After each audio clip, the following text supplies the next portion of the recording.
Daddy, her baby is freezing. The words cut through the Manhattan Christmas Eve like a blade of ice.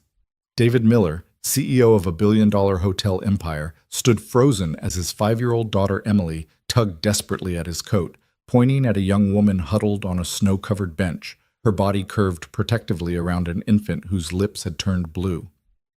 In that single moment, watching his daughter's eyes fill with tears for a stranger's child, David faced a choice that would shatter every wall he'd built since his wife's death.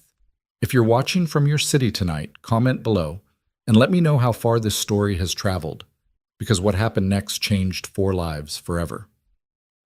The Christmas lights of Fifth Avenue blazed like fallen stars against the December darkness, their warmth a cruel mockery to those who had nowhere to go. David Miller adjusted his cashmere scarf against the biting wind, his gloved hand holding tightly to his daughter Emily's mittened one. The little girl skipped beside him, her red coat a splash of color against the monochrome evening, her breath forming small clouds in the frigid air. "Daddy, look at all the lights!" Emily's voice rang with the pure wonder that only children possessed, untainted by the grief that still shadowed her father's eyes. "Mommy would have loved them, wouldn't she?" David's chest tightened at the mention of Sarah. 2 years. It had been 2 years since his wife had died, giving birth to what would have been Emily's little brother. 2 years of learning to navigate a world that felt perpetually off balance, like walking through a house where all the furniture had been rearranged in the dark. "She would have, sweetheart," he managed, his voice rough with suppressed emotion. "She loved Christmas more than anyone I knew." They were heading toward Rockefeller Center, maintaining a tradition that felt both necessary and unbearable. Sarah had insisted they go every year, had made David promise to continue even after Emily protested she was too old for such things. "Promise me," she'd said from her hospital bed, her hand weak in his. "Promise me you'll keep the magic alive for her." The weight of that promise pressed against his shoulders as they walked. Around them, New York pulsed with holiday energy. Shoppers hurried past with bags from Saks and Bergdorf Goodman, their faces flushed with cold and consumerism. Salvation Army bells rang on corners, competing with street musicians playing jazzy renditions of carols. The city that never slept seemed especially wakeful tonight, as if Christmas Eve had injected extra voltage into its veins. David's phone buzzed in his pocket, probably Marcus, his CFO, with another emergency about the Singapore acquisition. Running the Archer Hotel Group meant there was always an emergency, always a fire to put out. He ignored it. Tonight was for Emily. "Daddy, can we get hot chocolate after the tree?" Emily asked, tugging on his hand. "The kind with the really big marshmallows?" "Of course, Em. We can—" Emily stopped so abruptly that David nearly stumbled. Her whole body had gone rigid, her eyes fixed on something across the street. Following her gaze, David saw what had captured her attention. A young woman sitting on a bench in the small pocket park between 2 buildings, barely visible in the shadow cast by the streetlight. "Daddy," Emily whispered, and there was something in her voice that made David's heart skip. "Daddy, look." The woman couldn't have been more than 25, though the harsh realities written on her face made her appear older. Her coat, if you could call the threadbare thing a coat, was held closed with safety pins. Newspaper peeked out from her shoes where the soles had worn through. But it wasn't the woman herself that had stopped Emily in her tracks. It was the bundle in her arms.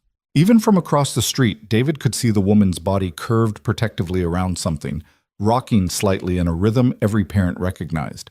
A thin blanket, more holes than fabric, was wrapped around what could only be an infant. "Daddy, her baby is freezing!" Emily's voice rose with panic. "Look, Daddy, the baby's turning blue!" David's first instinct was to keep walking. It was New York. Homelessness was a reality you learned to navigate around, dropping coins in cups while avoiding eye contact, telling yourself you couldn't save everyone. But Emily was already pulling him toward the crosswalk, her small face set with determination that reminded him painfully of Sarah.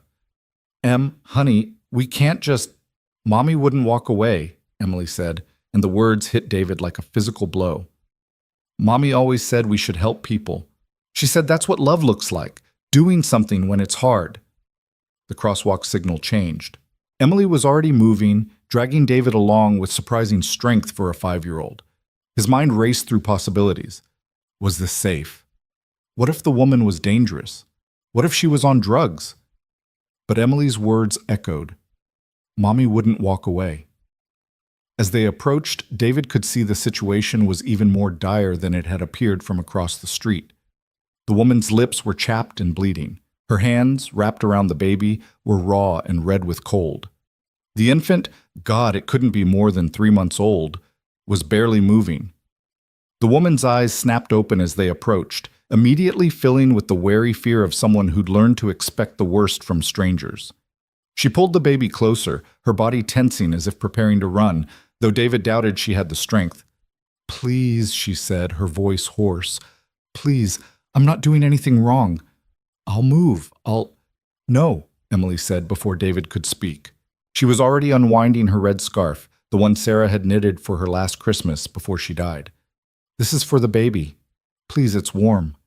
The woman stared at Emily as if she were speaking a foreign language. Her eyes, green, David noticed, startlingly beautiful despite everything, moved between the child and David, searching for the trap, the catch. "We don't want anything," David heard himself saying. His voice sounded strange to his own ears, thick with emotion he couldn't quite name. "My daughter's right. The baby needs warmth." "I don't need charity," the woman said, but her voice broke on the last word. The baby made a small sound, barely a whimper, and her composure crumbled. I tried the shelters, but they're full, and the ones that aren't, they wanted to separate us. They said they could take him, put him in emergency foster care, but I can't. He's all I have. He's everything." David knelt down, his expensive coat dragging in the dirty snow. This close, he could see the baby's face. A tiny, perfect face with skin that had taken on a dangerous palish tinge. The infant's breathing was shallow, too shallow. "What's his name?" Emily asked, her voice soft.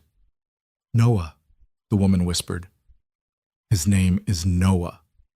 He's 11 weeks old." "Like the ark," Emily said solemnly. "He saved all the animals from the flood." Despite everything, the woman's lips quirked in what might have been the ghost of a smile. "That's right. My little survivor." David's mind was already calculating. The Archer flagship was 6 blocks away. He had a penthouse suite that was always kept ready, medical staff on call. His phone was in his hand before he'd made a conscious decision. "We need to get you both somewhere warm," he said. "Right now." No arguments. The woman's walls slammed back up. "I told you, I don't need—" "Your baby is showing signs of hypothermia," David said bluntly. "His lips are blue, he's barely responsive. If you don't get him warm in the next hour, you'll be dealing with child services anyway because you'll be in an emergency room." The brutal truth of his words hit her like a slap. Tears began sliding down her cheeks, leaving clean tracks through the grime. "I'm trying," she whispered. "God, I'm trying so hard. I had a job, I had an apartment, but then Noah came early, and there were complications and the medical bills. I lost everything so fast. It happened so fast." "What's your name?" David asked, his voice gentler now. "Anna. Anna Thompson." "Anna, I'm David, and this is Emily. My car is right there." He pointed to the Range Rover parked at the corner, his driver James waiting inside. "Let us help. Just for tonight. Get Noah warm, get some food in you both. Tomorrow you can go back to fighting if you want, but tonight, just let someone help." Anna looked at Noah, whose eyes weren't even open, then at Emily, who was standing there with her scarf extended like an offering, her face full of innocent concern. David saw the exact moment Anna's pride lost the battle with her maternal instinct. "Okay," she whispered. "Okay." David helped her stand, alarmed at how light she was, how her legs shook with the effort. Emily immediately wrapped her scarf around Noah, cooing at him like he was a doll. "James," David said as they reached the car. "The Archer. Emergency entrance. Call Dr. Patel, have her meet us there." James, who'd driven David for 15 years and had learned not to question, simply nodded and started the engine. The heat that flooded the car when they climbed in made Anna gasp. "It's too much," she said, panicking. "The temperature change, it could—" "Dr. Patel is our on-call physician," David said calmly. "She'll know what to do. Just hold him. Keep him close." Anna clutched Noah, rocking him as tears streamed down her face. Emily had scooted close to her, one small hand patting Anna's arm in comfort. "It's okay," Emily said in her serious little voice. "My daddy fixes things. He's really good at it. He'll fix this." David met Anna's eyes in the rearview mirror, saw the doubt there, the fear, the desperate hope she was trying not to feel. He understood. Hope was dangerous when you'd lost everything. Hope could destroy you in ways despair couldn't touch. The drive to the Archer took 10 minutes but felt like hours. Noah had started to stir, making small mewing sounds that were both encouraging and heartbreaking. Anna hadn't stopped crying, silent tears that seemed to come from some inexhaustible well of grief. "How long have you been on the streets?" David asked quietly. 3 weeks, Anna said. 3 weeks, 4 days, and she glanced at the car's clock. 16 hours. The precision of it gutted him. She'd been counting every moment. "Where's Noah's father?" The question came from Emily, delivered with a child's directness. Anna's face hardened. "Gone. The minute the test came back positive, said it wasn't his problem." "That's mean," Emily declared. "Daddies aren't supposed to leave." David's hands tightened on his knees. Sometimes daddies didn't get a choice about leaving. Sometimes mommies didn't either. The Archer rose before them, 40 floors of gleaming glass and steel, lit up like a beacon. David had built his flagship to be more than a hotel. It was a statement, a monument to luxury and refinement. Seeing it through Anna's eyes, he wondered if it looked like salvation or judgment. James pulled into the emergency entrance, a discreet side door used for celebrities and dignitaries who needed privacy. Dr. Patel was already waiting, a small, efficient woman who took one look at Noah and went into action. "Hypothermia, mild to moderate," she said, already checking his vitals. "We need to warm him gradually. Core temperature first." She looked at Anna. "When did he last eat?" "This morning," Anna whispered. I ran out of formula yesterday. I gave him what I had this morning." Dr. Patel's expression didn't change, but David saw her jaw tighten. "We'll take care of it." "Can you walk?" Anna nodded, though she swayed when she stood. David reached for her elbow, steadying her. She flinched from his touch but didn't pull away. They moved through the service corridors, avoiding the lobby with its crystal chandeliers and designer Christmas trees. Emily held Anna's free hand, chattering about the hotel's amenities like a tiny tour guide. "There's a pool on the roof, and you can see the whole city. And the restaurant has chocolate cake that's this tall." She held her hand above her head. "And the beds are so soft it's like sleeping on clouds." The penthouse suite David directed them to was one of 3 he kept for special circumstances.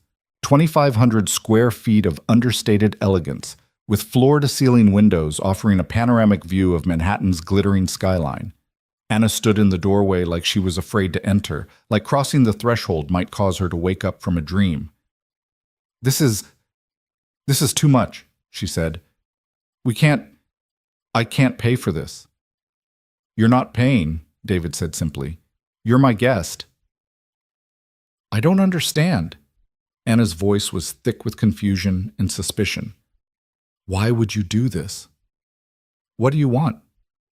It was a fair question. David wasn't sure he had an answer. All he knew was that Emily's words kept echoing in his head. Mommy wouldn't walk away. "My wife died 2 years ago," he said, the words coming easier than usual. She was the kind of person who would have stopped, who would have helped. I'm trying to be the kind of person she wanted me to be, the kind of father she wanted me to be." Anna stared at him for a long moment, then looked at Emily, who was bouncing on the suite's massive bed, her grief temporarily forgotten in the excitement of the moment. "I'm sorry," Anna said softly. "About your wife." "I'm sorry about your situation," David replied. "Now, let Dr. Patel examine Noah properly. There's a full kitchen. We'll get formula, diapers, whatever you need. When was the last time you ate?" Anna's silence was answer enough. David picked up the room phone. "Room service? This is David Miller. I need a full dinner service sent to Penthouse C, and have someone go to the pharmacy, formula, diapers, infant supplies, complete setup. Women's clothing too, size." He looked at Anna questioningly. 6, she whispered. But I can't. You can and you will, David said firmly. Tomorrow, we can discuss your options, connect you with services, whatever you need. Tonight, you're safe. Both of you. Doctor? Patel had Noah on the bed, carefully warming him with heated blankets. His color was already improving, and he'd started to cry, weak but insistent cries that made Anna sob with relief. He's going to be fine, Dr. Patel assured her. Dehydrated, hungry, but fine. Babies are resilient. But Mom, she turned her stern gaze on Anna. You're malnourished, exhausted, and showing signs of severe stress. When was the last time you slept? Really slept? I don't. Time gets fuzzy on the street, Anna admitted. Then that's what you do tonight. Sleep, eat. Let your body remember what it's like to be warm and safe. Emily had crawled across the bed to where Noah lay, studying him with intense curiosity. He's so small, she said wonderingly. Was I ever that small, Daddy? Smaller, David said, remembering Emily as a newborn, how terrified he'd been that he might break her, how Sarah had laughed at his fumbling attempts at diaper changes. You were 5 pounds, 3 ounces. Noah was 4 pounds, 8 ounces, Anna said softly. The NICU nurses called him their little fighter. Like his mommy, Emily said matter-of-factly.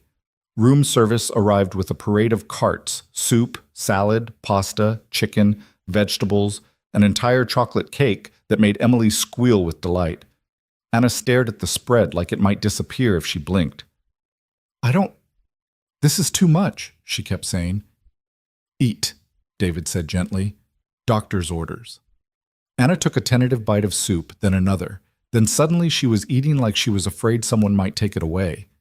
David had to look away from the desperate hunger in her movements, the animal need that refined table manners couldn't quite hide. Emily, oblivious to the undercurrents, kept up a steady stream of chatter. She told Anna about her school, her best friend Chloe, her ballet classes, the puppy she was hoping to get for her birthday. Normal, everyday things that seemed to both comfort and pain Anna in equal measure. You must miss it, Anna said suddenly. Normal life. Before. She wasn't looking at David, but he knew the comment was directed at him. Every day, he admitted, but Emily helps. Children don't let you wallow. They demand life keeps moving forward. Noah's all that kept me going, Anna said, stroking her son's cheek as he took his bottle with enthusiasm. There were nights I thought about, but then he'd cry, and I'd know I had to keep fighting. For him. The pharmacy delivery arrived, bags and bags of supplies, diapers, formula, bottles, clothes, blankets, everything a baby could need. The clothing for Anna was simple but quality, jeans, sweaters, undergarments, a warm coat that actually fit. Nobody's ever... Anna couldn't finish the sentence. There's a full bathroom through there, David said, pointing. Bathtub, shower, whatever you prefer. Take your time. Emily and I will watch Noah. Anna looked uncertain. You don't have to... I raised this one from birth, David said, indicating Emily. I think I can handle Noah for an hour. Anna disappeared into the bathroom. Soon they heard the sound of running water, then something that might have been muffled sobbing. David pretended not to notice, focusing instead on Noah, who was now alert and seemingly fascinated by Emily's face hovering above him. He likes me, Emily announced. Look, Daddy, he's smiling. That's probably gas, sweetheart. It is not. It's a real smile. Hi, Noah. I'm Emily. We're going to be friends. David watched his daughter with the baby, saw the gentle way she touched his tiny fingers, the protective hover of her body. Sarah would have been so proud. Sarah would have known exactly what to do, what to say. She'd always been the one with the open heart, the one who saw need and met it without hesitation. Tell me about Mommy, Emily said suddenly. Tell me a happy story about her. It was a ritual they'd developed. When the sadness got too heavy, they'd share happy memories, trying to keep Sarah alive through stories. Well, David said, settling into the oversized armchair with Emily curled in his lap, while Noah dozed in his bassinet. Did I ever tell you about the time she decided to help the homeless veteran outside our first apartment? Emily shook her head, eyes bright with anticipation. We just moved in together, barely had furniture. Your mom was in law school. I was trying to get the first hotel off the ground. Money was tight. But there was this veteran, Michael, who sat outside our building every day. One day it was pouring rain, and your mom couldn't stand it. She invited him up. To your apartment? To our apartment. I came home to find him sitting at our kitchen table. Well, it was a card table then, eating soup your mom had made. She'd given him my clothes to wear while his dried. I was shocked, maybe a little angry, but your mom just looked at me and said, "Love isn't love if it only extends to people who make us comfortable." What happened to him? She helped him get into a veterans program, get his benefits sorted out. Last I heard, he was living in Phoenix near his daughter. He sent a card when you were born. Emily was quiet for a moment. Mommy would like Anna and Noah. Yes, so, David agreed. She would. Anna emerged from the bathroom an hour later, transformed. Clean, dressed in the new clothes, her dark hair still damp. She looked younger and somehow more fragile. The dirt and exhaustion had been a kind of armor. Without it, her vulnerability was stark. Better? David asked. I don't know how to thank you, Anna said. It's everything. No thanks needed, just rest. We'll figure out next steps tomorrow. Next steps, Anna repeated, like the concept of a future was foreign. I don't even know what that means anymore. It means tomorrow you wake up warm, fed, and safe, David said. Everything else can wait. Emily had fallen asleep on the couch, exhausted from the excitement. David gathered her up, her head heavy on his shoulder. The bedroom is through there, he told Anna. There's a crib for Noah. The kitchen is stocked. If you need anything at all, just call down to the desk and ask for me.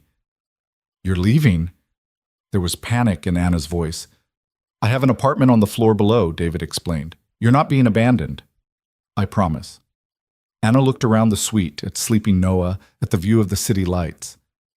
This morning I woke up on a bench thinking we might not survive the day. Now, I feel like I'm in someone else's life. It's your life, David said firmly. Just a different chapter.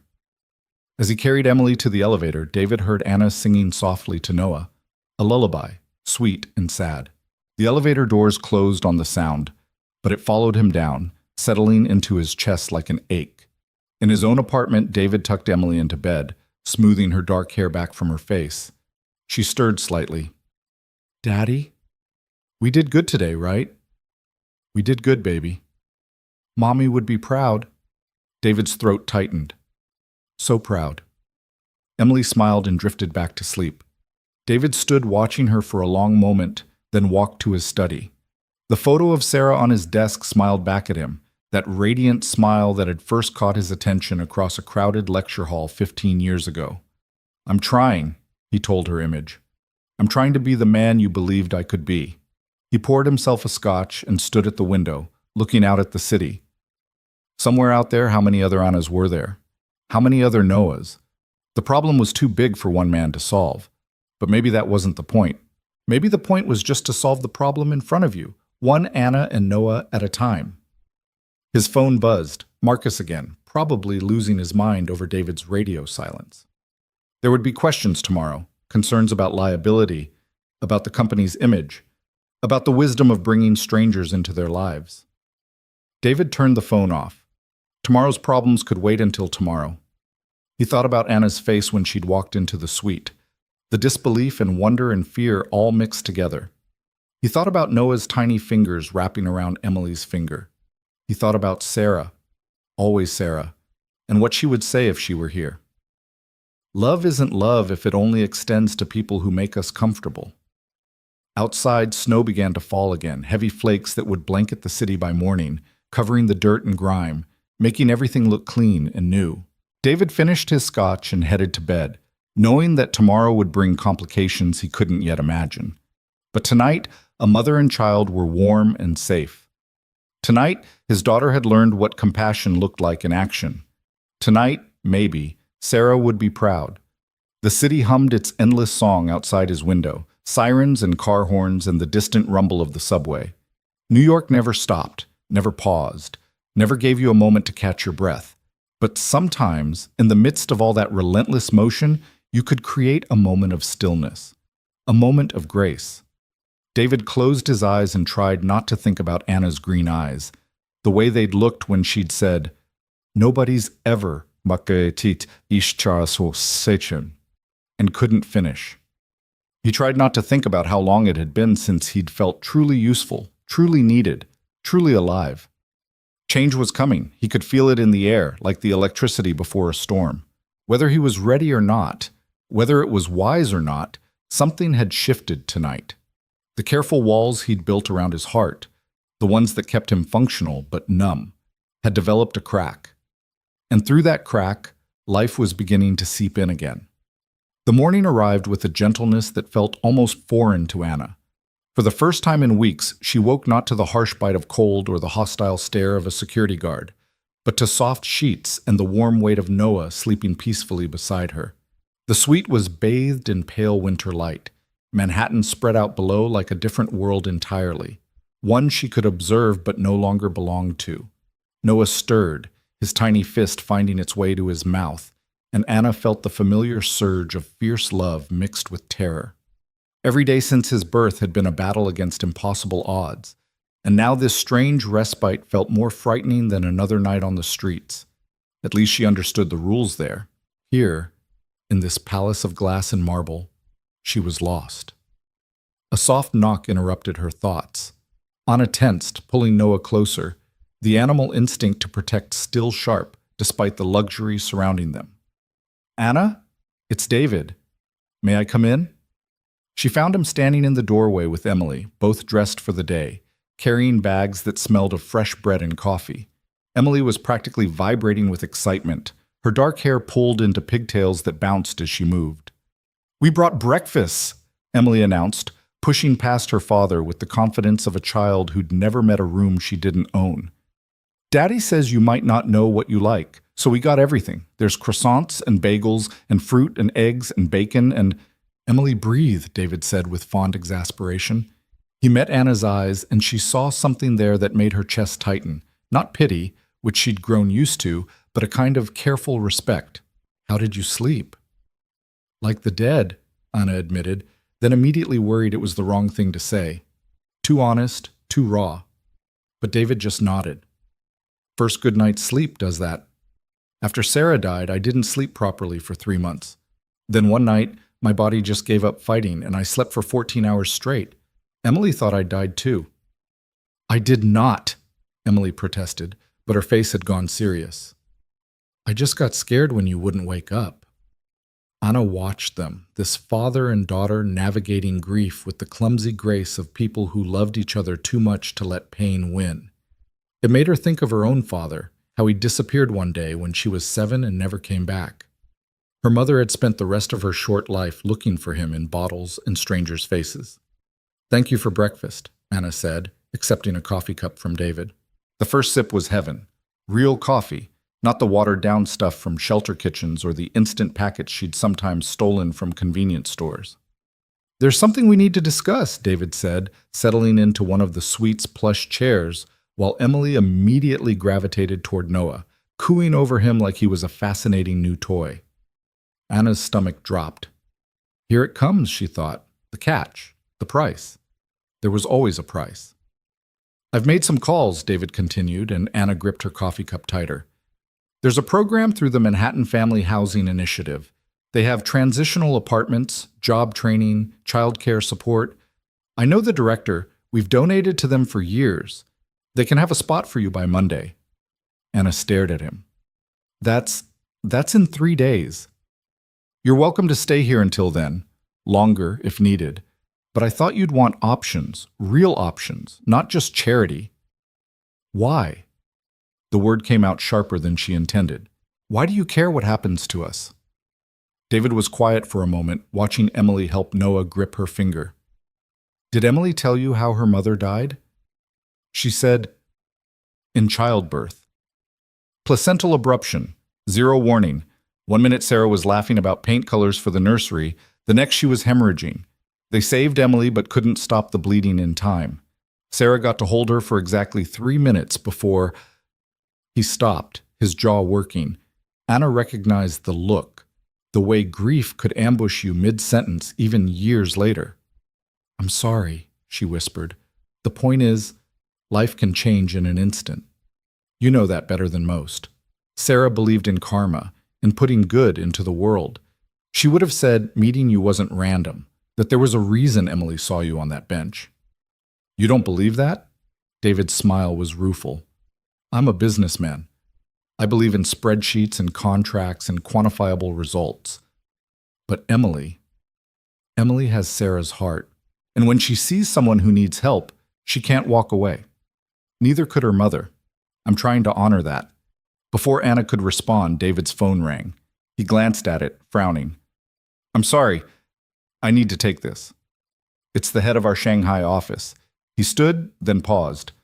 "The hotel services are at your disposal. Spa, restaurants, anything you need. Just charge it to the room." After he left, Anna sat in bewildered silence while Emily chattered to Noah about her favorite Disney movies. The casual mention of charging things to the room, as if Anna was the kind of person who'd ever done such a thing, made her want to laugh and cry simultaneously. "Do you want to see the pool?" Emily asked suddenly. "It's on the roof and it's heated, and you can swim while it's snowing." "I don't have a swimsuit," Anna said automatically. "The gift shop has them." "Come on!" Emily was already heading for the door, and Anna found herself following, Noah bundled against her chest in a carrier that had appeared with yesterday's supplies. The elevator rose smoothly, silently, opening onto a world Anna couldn't have imagined. The rooftop pool was enclosed in glass, yes, but it was the view that stole her breath. Manhattan stretched out in every direction, buildings piercing the gray sky like crystal formations. Steam rose from the pool's surface, creating an ethereal fog that made the whole space feel dreamlike. "Isn't it beautiful?" Emily said, spinning in circles. "Mommy designed it." "Well, she helped. She said people needed a place to float above their problems." Float above their problems? Anna almost laughed at the irony. Her problems felt like they had followed her up here 30 floors above the street, impossible to escape even in this paradise. "Mrs. Miller must have been special," Anna said. "She was the best mommy in the whole world," Emily said matter-of-factly. "She used to sing me songs she made up, and she could braid hair in fancy ways, and she never got mad even when I was bad." "You? Bad? I can't imagine." Emily grinned, a mischievous expression that transformed her face. "One time I put glitter in Daddy's shampoo. His head sparkled for a week. Mommy laughed so hard she cried." Anna found herself smiling, really smiling, for the first time in weeks. "Your dad must have loved that." "He pretended to be mad, but I saw him smiling in the mirror." Emily's face went thoughtful. "He doesn't smile as much now. Not since Mommy went to heaven." The elevator dinged, and David emerged, his phone call apparently finished. He took in the scene, Emily dancing around the pool edge, Anna standing with Noah, the morning light painting everything gold, and something in his expression softened. "Emily, away from the edge," he called, parent instinct overriding everything else. "I can swim," Emily protested. "Not in your clothes, you can't." As they bickered with the comfortable rhythm of a well-worn argument, Anna studied David. He was handsome in that polished way wealthy men often were. Sharp jawline, perfectly styled dark hair with distinguished hints of silver, clothes that probably cost more than she'd made in a month at her last job. But there was something else, a weight he carried in the set of his shoulders, the careful way he held himself, like he was afraid of taking up too much space in the world. "Mr. Miller." "David," he corrected, "please. David, I need to be honest with you. I don't know how to exist in this world." She gestured at the opulent space around them. "I was a graphic designer before Noah. A good one. But I lived in a studio in Queens, bought groceries with coupons, considered a night at Applebee's fancy. This," she shook her head, "this is like being on another planet." "You don't need to know how to exist here," David said gently. "This is temporary. The program I mentioned, it's designed for people exactly in your situation. Single mothers who've hit hard times but have the skills and determination to rebuild. And if I fail, then you'll try something else. But Anna, you've survived 3 weeks on the streets with an infant in December. I don't think failure is in your vocabulary." Noah chose that moment to start fussing, his little face scrunching up in pre-cry warning. Anna bounced him gently, but his complaints escalated. "He's hungry," she said, already reaching for the diaper bag she'd been carrying everywhere. "There's a family lounge through here," David said, leading them to a beautifully appointed room with soft lighting and comfortable chairs. "We designed it for nursing mothers. Privacy, comfort, everything needed." Anna settled into one of the chairs to feed Noah, and David turned to give her privacy, but she stopped him. "You don't have to leave, unless you're uncomfortable. I raised Emily. I've seen it all," he said, but he kept his eyes politely averted anyway. Emily had no such qualms, watching with fascination. "I was bottle-fed," she announced. "Daddy says Mommy tried, but I was too impatient." "You were eager," David corrected, "just like with everything else." As Noah nursed, Anna felt the strange normalcy of the moment wash over her.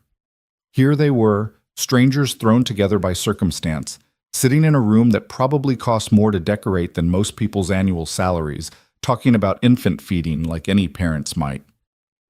"Can I ask you something?" Anna said. "About your wife?" David nodded. "How do you do it?" "Keep going, I mean. Keep being a parent when half of you is gone." David was quiet for so long Anna thought he wouldn't answer. When he spoke, his voice was rough. "Some days I don't know. Some days I'm just going through the motions, hoping Emily doesn't notice. But then she'll do something, laugh at a joke, master a ballet move, help a stranger on a bench, and I see Sarah in her. Not gone, just transformed, continuing through Emily." "That's beautiful," Anna whispered. "That's survival," David corrected. "We tell ourselves stories to make the unbearable bearable." The honesty of it, the raw admission, made Anna's eyes burn with unshed tears. She'd been telling herself stories too, that Noah's father would come back, that she'd find another job quickly, that the eviction was temporary. Story after story until reality crushed them all. "What's your story now?" David asked. "What do you tell yourself?" "That Noah deserves better than a mother who failed him before he was even 3 months old." "No." The fierceness in David's voice startled her. "No, that's not the story. The story is that Noah has a mother who fought impossible odds to keep him safe, who chose sleeping on benches over being separated from him, who survived what would break most people." Emily, who had been uncharacteristically quiet, piped up. "Like a superhero. Mommy used to say superheroes aren't the ones who never fall down. They're the ones who always get back up." Anna looked at this little girl who'd lost so much but still shone with hope, and felt something crack inside her chest. Not breaking, but opening. Like light getting in through boarded windows. The rest of the morning passed in a blur of ordinary magic. Emily insisted on giving them a full tour of the hotel, proudly showing off the restaurant where they make pancakes shaped like anything you want, the business center where Daddy has important meetings with boring people, and the spa where they put cucumbers on your eyes, but I don't know why. David trailed behind them, fielding constant phone calls but never fully disengaging. Anna caught him watching them sometimes, his expression unreadable. She wondered what he saw. A charity case? A disruption? Or something else entirely? Lunch was room service again, Emily's choice this time, which meant grilled cheese sandwiches and tomato soup and enough French fries to feed a small army. Anna tried to eat slowly, to not betray the desperate hunger that still lived in her bones, but Emily had no such concerns, chattering through mouthfuls about her upcoming school Christmas pageant. "I'm playing an angel," she said proudly. "Not the main angel, but still an important one. Angels are very important." "All angels are important," Anna agreed, "even the ones we don't see." Emily beamed at this validation, and David's phone rang again. This time his face darkened as he looked at the screen. "I have to go down to the office for a few hours," he said apologetically. "Emergency board meeting. Will you be all right?" Anna wanted to say that she'd been taking care of herself for 24 years, that a few hours in a luxury suite wasn't going to challenge her. But the truth was, she was terrified of being left alone with all this kindness, this comfort she didn't deserve and couldn't repay. "We'll be fine," she said anyway. "Emily, you can stay." "I want to stay with Anna and Noah," Emily said immediately. "Please, Daddy." "I'll be good." David looked uncertain, and Anna understood. Leaving your child with a virtual stranger, even one you'd rescued, went against every parental instinct. I would never hurt her, Anna said quietly. I know you have no reason to trust me, but I trust you, David said, and seemed surprised by his own words. It's fine. Emily, listen to Anna. I'll be back by 3. After he left, Emily immediately took charge. We should play dress-up, she announced. Noah can be our audience. I don't have dress-up clothes, Anna pointed out. The closet has robes, really fancy ones, and we can use towels for capes and... Emily was already racing toward the bedroom, her enthusiasm infectious. What followed was an hour of pure silliness that Anna hadn't experienced since her own childhood. They draped themselves in hotel robes, fashioned crowns from toilet paper, and put on a show for Noah, who watched with wide-eyed baby confusion that they interpreted as rapt attention. You're good at this, Emily said, adjusting Anna's toilet paper crown. Do you have brothers or sisters? No, just me. But I used to babysit for the neighbors when I was younger. I wish I had a sister, Emily said wistfully. Or a brother. Daddy says maybe someday, but I don't think he means it. He gets too sad when I ask. Anna's heart clenched. This little girl, carrying so much loss, still hoping for more family, more love. It made her think of Noah, how she'd imagined siblings for him once upon a time, back when she thought Mike would stay, would be the father she'd dreamed of. Families come in all shapes, Anna said carefully. Sometimes the family you choose is just as real as the one you're born into. Emily considered this seriously. Like how Daddy chose Mommy and she chose him? Exactly like that. They were interrupted by a knock at the door. Anna tensed, a habit from the streets where unexpected visitors meant trouble, but it was just a hotel employee with a delivery. Mr. Miller asked us to bring these up, the woman said, wheeling in a cart full of shopping bags. He said you might need some things. After she left, Anna approached the bags cautiously, like they might explode. Inside were clothes, real clothes, not just emergency supplies. Jeans that would actually fit, sweaters and soft fabrics, a winter coat that looked impossibly warm. And for Noah, tiny outfits that weren't just functional, but beautiful. Pretty? Emily exclaimed, holding up a onesie with little elephants on it. Noah will look so cute. Anna picked up the coat, a deep green wool that probably cost more than her old monthly rent, and fought back tears.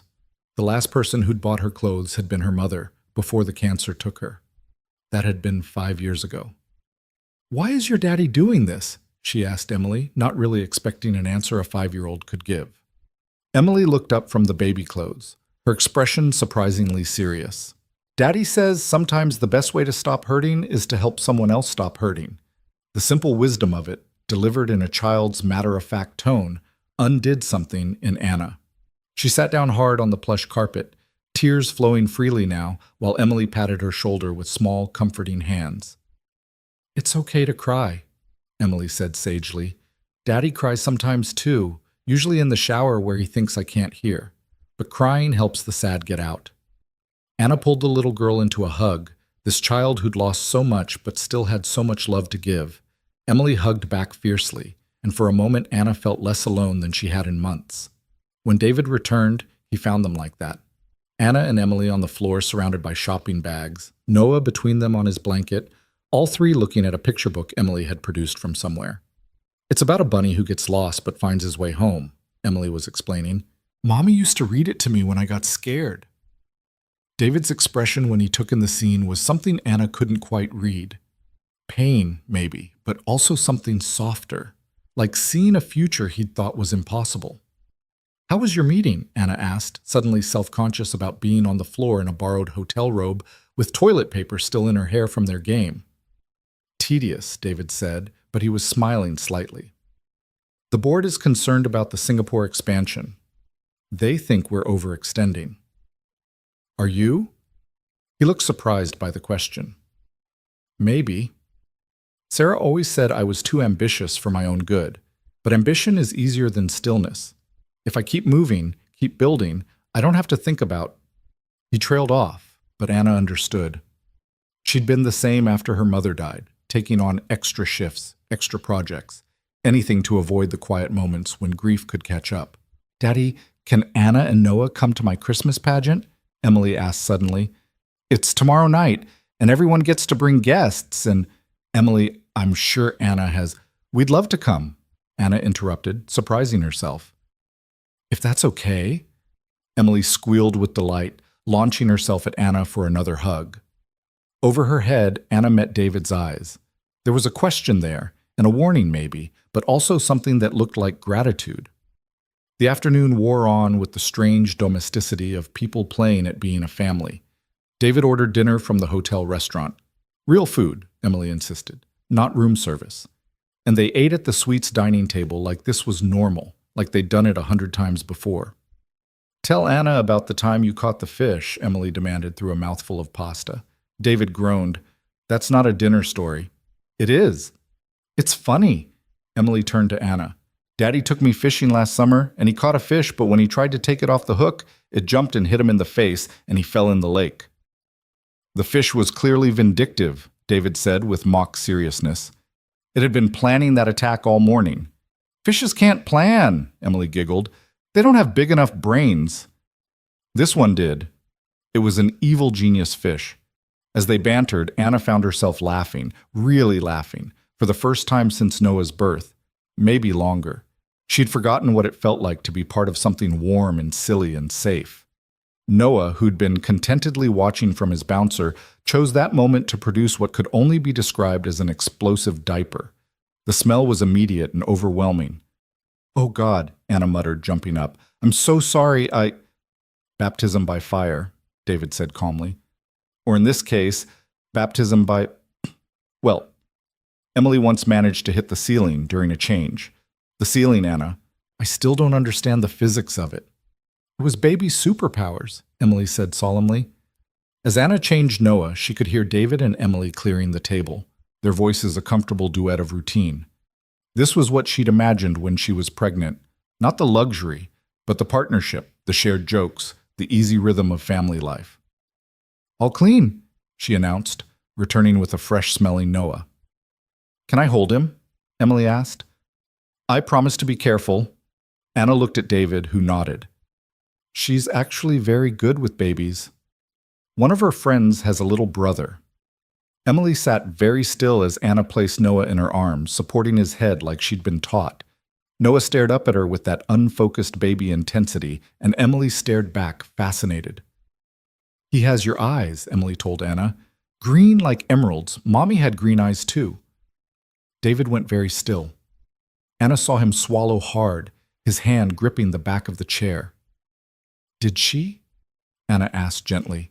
"The most beautiful green," Emily said, still focused on Noah. "Daddy said they were like looking at spring." "I said that." David's voice was rough. "At the cemetery. You thought I wasn't listening, but I was." The moment hung there, fragile and painful and somehow precious. Anna watched David struggle with memory, with grief that clearly still had the power to ambush him. "Your mommy sounds like she was beautiful inside and out," Anna said to Emily. "She was," Emily agreed, "but Daddy says beautiful isn't about how you look. It's about how you make other people feel." "Smart Daddy," Anna murmured, catching David's eye. He looked away, but not before she saw the sheen of tears he was fighting. As evening settled over the city, the lights coming on like stars in the windows of surrounding buildings, Emily began to yawn. "Bedtime, little one," David said. "But I'm not tired," Emily protested, even as she rubbed her eyes. "The pageant's tomorrow. Angels need their sleep." Emily pouted but didn't argue further. She kissed Noah's forehead gently, then surprised Anna by kissing her cheek too. "Good night, Anna. I'm glad we found you." After Emily was tucked into the pull-out sofa bed, insisting she wanted to stay close to Noah, David and Anna found themselves alone in the living area, the city lights their only illumination. "She's extraordinary," Anna said softly. "She saves me every day," David admitted. "After Sarah, I wanted to disappear, just cease existing. But Emily needed breakfast and lunch and dinner. She needed school drop-offs and bedtime stories and someone to check for monsters under the bed. She needed me to keep breathing even when I didn't want to. I understand that, Anna said. Noah's the only reason I'm still here. They sat in comfortable silence, two people who understood loss in their bones, watching the city pulse with life below them. The offer stands, David said finally. The program. But there's no rush. Stay as long as you need. Why? Anna asked again. The real reason. David was quiet for so long she thought he wouldn't answer. When he spoke, his voice was barely above a whisper. Because, for the first time in 2 years, Emily laughed like she used to. Really laughed. Not the careful kind that's afraid of seeming too happy, and because, he paused, seeming to wrestle with the words. Because when I walked in today and saw you both with her, for just a moment, the world felt right again. Like maybe all the broken pieces could somehow fit together into something new. Anna's breath caught. She wanted to say something, anything, but words felt inadequate. Instead, she reached across the space between them and touched his hand briefly. He turned his palm up, catching her fingers for just a moment before letting go. I should check on Noah, she said, standing. Anna. She turned back. David was silhouetted against the windows, his expression hidden. Thank you. For tonight. For letting Emily...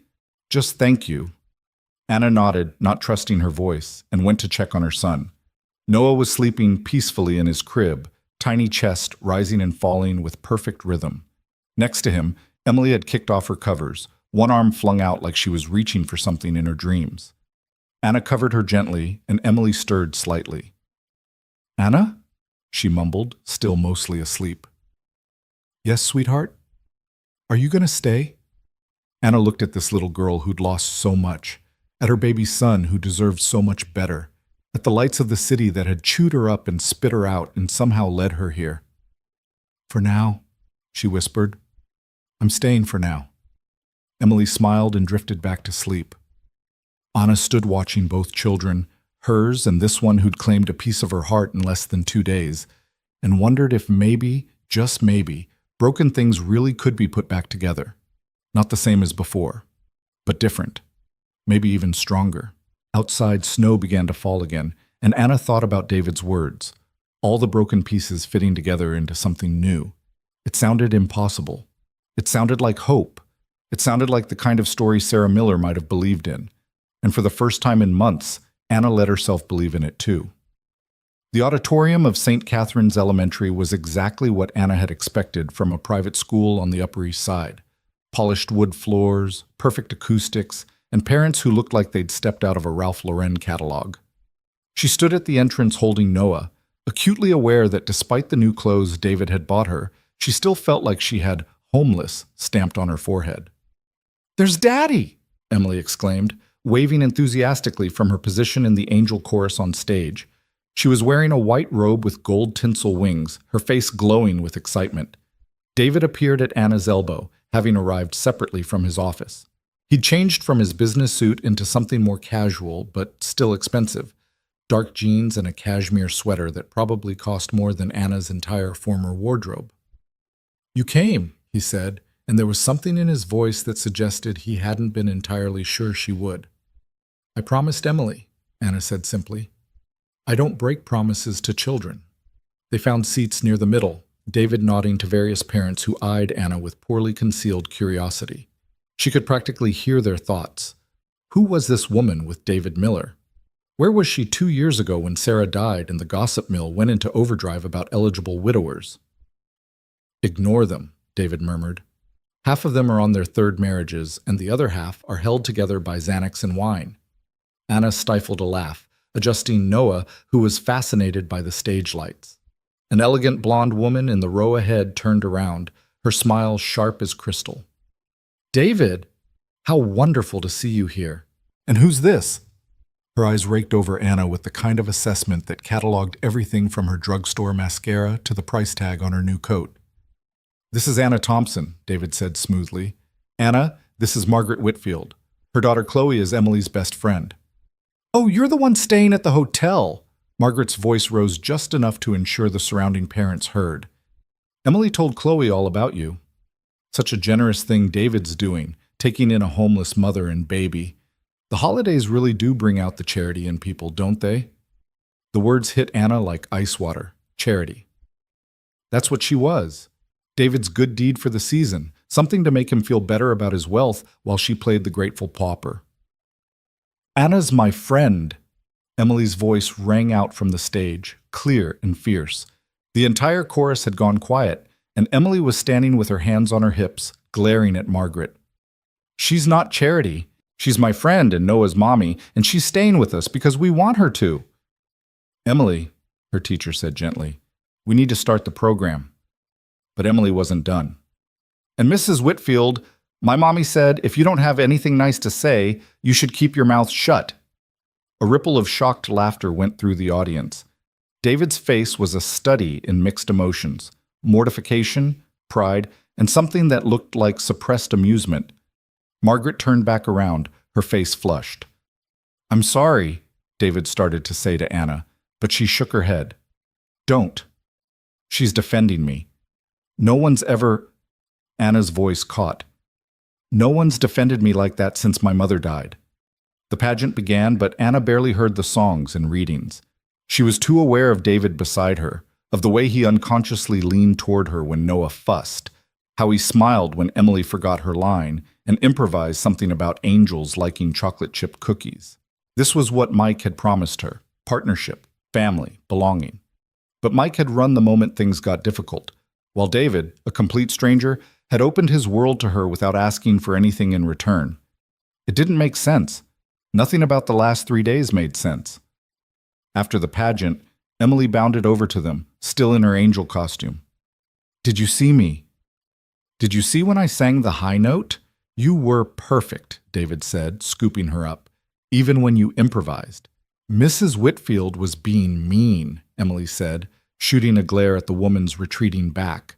Mommy said we should stand up to bullies. Your mom was right, Anna said. Thank you for standing up for me. Emily wriggled out of David's arms and took Anna's free hand. Come on! There's cookies and juice in the cafeteria, and I want to show you to my friends. Before Anna could protest, she was being dragged through the crowd, David following with an apologetic shrug. Emily introduced her to what seemed like half the school. This is Anna and baby Noah, and they're staying with us, and Anna's really good at dress-up. And Noah is really cute. And did you know he's only 3 months old?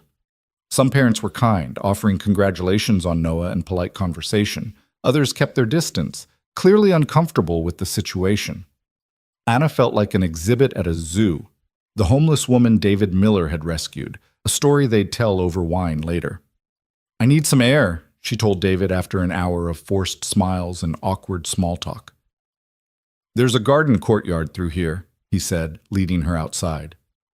The December air was sharp but clean, a relief after the cloying warmth of the cafeteria. Anna sank onto a bench, Noah sleeping against her chest. David sat beside her, maintaining a careful distance. I'm sorry about Margaret, he said. She's always been honest, Anna finished. She said what everyone was thinking. I am Charity. This whole thing, staying at the hotel, the clothes, coming to Emily's school, I'm a project. Your good deed. You're not... I am, Anna insisted, and that's okay. I'm grateful, David. More grateful than you can imagine. But I'm not naive. Men like you don't just take in women like me without expecting something. David was quiet for a long moment. When he spoke, his voice was different, harder. You want to know what I expect? Fine. I expect to sleep through one night without dreaming about Sarah dying. I expect to look at Emily without seeing everything she's lost. I expect to feel something other than emptiness where my heart used to be. He stood, pacing to the garden's edge. You think you're my charity project? You're wrong. You and Noah, you're proof that life keeps going even when it shouldn't. When I saw Emily with you both yesterday, laughing, playing, just being a kid again, that wasn't charity. That was salvation. Anna stared at him, this man who commanded boardrooms and billion-dollar deals coming apart in a school garden. She stood, shifting Noah to one arm, and touched David's shoulder. I'm sorry, she whispered. I'm so used to defending myself, I forget that other people might be broken too. David turned to face her, and for a moment they were close enough that she could see the gold flecks in his brown eyes, could smell his cologne, something expensive and subtle. The space between them hummed with possibility. "Daddy!" "Anna!" Emily's voice shattered the moment.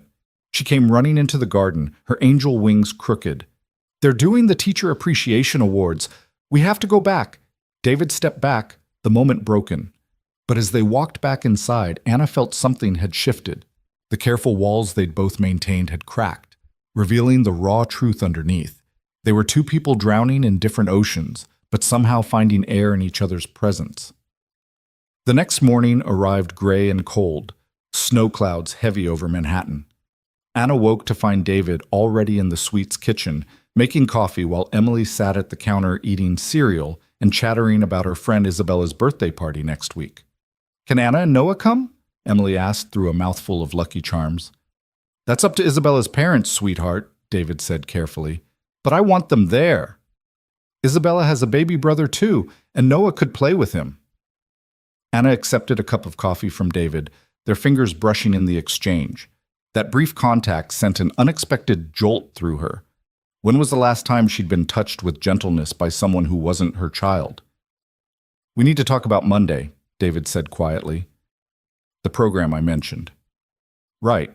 Reality." Anna tried to keep the disappointment out of her voice. Of course this couldn't last. Glass slippers always had midnight deadlines. "I spoke with the director yesterday. They have a 2-bedroom apartment in Washington Heights. It's not fancy, but it's safe, clean. The program provides 18 months of subsidized rent while you get back on your feet. They also have job placement assistance, childcare vouchers, even therapy if you want it." "Therapy?" Anna almost laughed. Where would she even begin? "My mother died and I found her. My boyfriend abandoned me. I lost everything and lived on the streets with an infant. Some things were too broken for therapy to fix." "It sounds perfect," she said instead.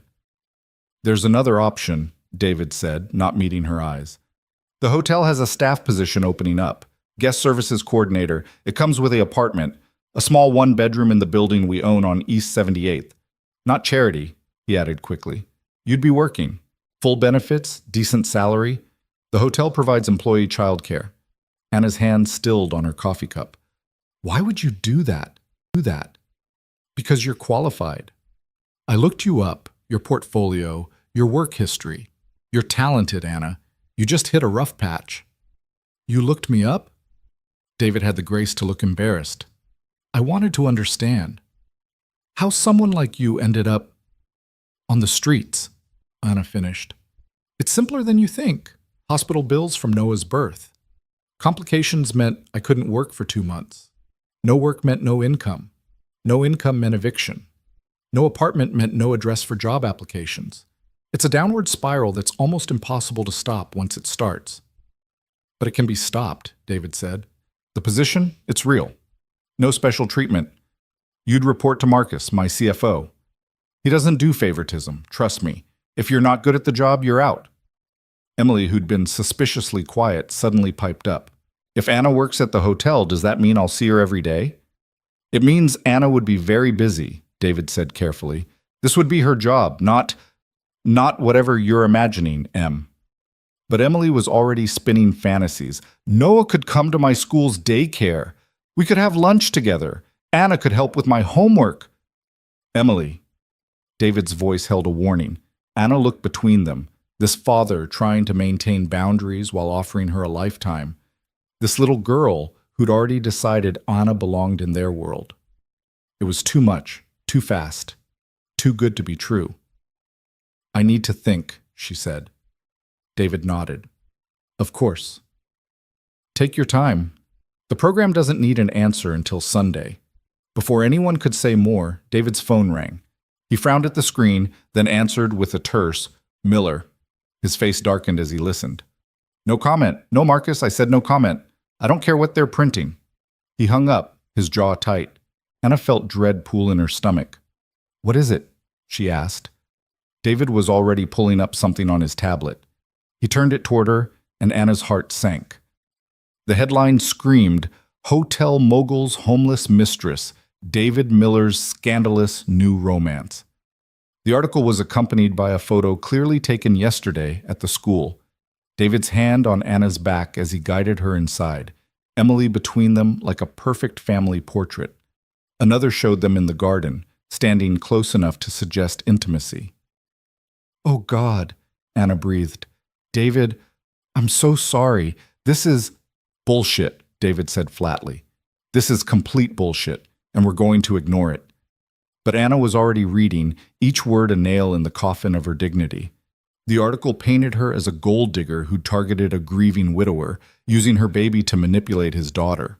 They'd even found Mike somehow, quoted him saying Anna had always been ambitious above her station. "Mommy said newspapers lie," Emily said, peering at the tablet.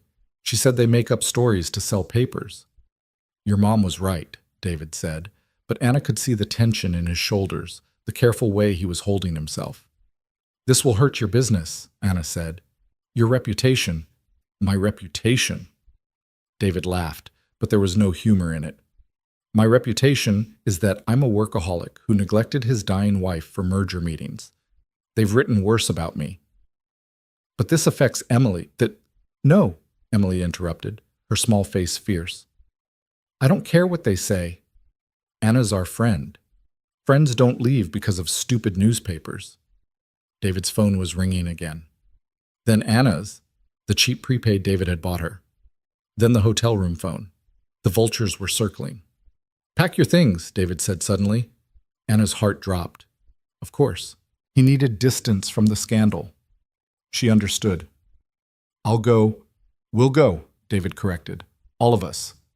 I have a house in the Hamptons. We'll spend the weekend there. Let this blow over. By Monday, they'll have moved on to someone else's scandal. David, you don't have to—" "Yes," he said firmly. "I do. You're not facing this alone." An hour later, they were in David's Range Rover heading out of the city. Emily was thrilled about the impromptu adventure, chattering about showing Anna the beach and the playroom and her mommy's art studio that Daddy kept locked, but maybe they could open it just this once. David's hands were tight on the steering wheel as they drove. Anna could see him checking the rearview mirror, watching for photographers following them. Noah slept peacefully in his car seat, oblivious to the chaos he'd been born into. "There's something you should know," David said quietly, as the city gave way to suburbs. "Sarah and I, we weren't perfect. The papers want to paint her as this saint I'm betraying, but the truth is, we were having problems before she got pregnant." Anna said nothing, sensing he needed to speak more than he needed a response. "She wanted me to slow down, spend more time at home. I kept promising I would after the next deal, after the next acquisition. I thought we had time. I thought there would always be more time." "You couldn't have known," Anna said softly. "No, but I should have listened. She was trying to tell me what mattered, and I was too busy building an empire to hear her." He glanced at Anna. "Don't let them make you feel guilty for existing, for needing help. Sarah would have done exactly what I did. She would have stopped for you." The house in the Hamptons was not what Anna expected. Instead of some modern monstrosity, it was a weathered shingle-style home that looked like it had grown from the dunes themselves. Inside, it was all warm woods and comfortable furniture, family photos covering every surface. "Mommy loved it here," Emily said, running through the rooms. She said it was her breathing place. Anna understood immediately. The house felt like Sarah, warm, welcoming, unpretentious despite its obvious value. Through the windows, the Atlantic stretched gray and endless, winter waves crashing against the shore. "Her studio is upstairs," David said. I haven't been in there since." "Then we won't go in," Anna said quickly. "No, Emily's right. It's been 2 years. Sarah would hate that I've turned it into a shrine." The studio was a sun-filled room with windows on 3 sides. Canvases were stacked against the walls, landscapes, portraits, abstracts in vivid colors. One easel still held an unfinished painting, a beach scene with a small figure that might have been Emily building sandcastles. "She was talented," Anna breathed. "She was everything," David said simply. Emily had found a box of art supplies and was already pulling out brushes and paints. "Can we paint, Daddy?" "Anna, do you paint?" "I used to," Anna admitted. "Before Noah. I was a graphic designer, but I painted for fun. Then paint, Emily demanded with the imperious command of a 5-year-old.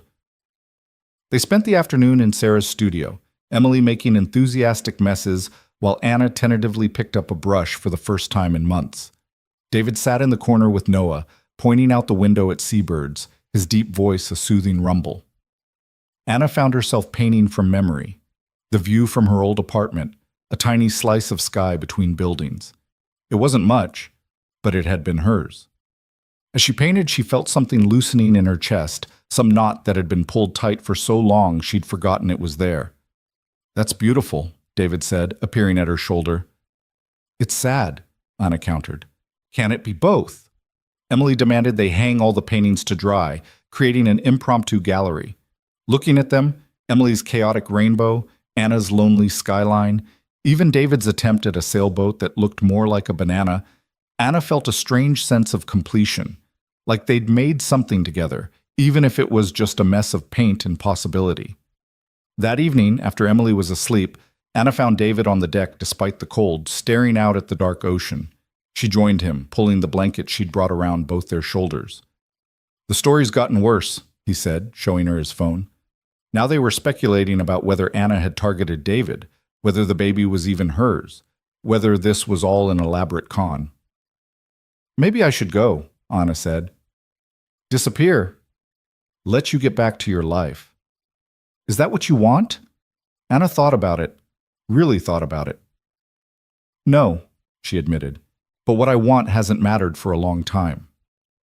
"It matters to me," David said quietly. "Anna, I know this is insane. I know we've known each other for 4 days and the world thinks you're using me and I'm having some kind of breakdown. But for the first time since Sarah died, I don't feel like I'm sleepwalking through life." "David, I'm not asking for anything," he said quickly. "I'm not expecting anything. I need you to know that this isn't charity, not anymore. Maybe it started that way, but now." He trailed off, and Anna found herself turning toward him. In the moonlight, she could see the vulnerability in his face, the fear that she might run. This man who could buy anything, who commanded respect and attention everywhere he went, was afraid she might leave. "Emily needs stability," Anna said carefully. "She can't get attached to us if we're just going to disappear." "Then don't disappear," David said simply. "Take the job.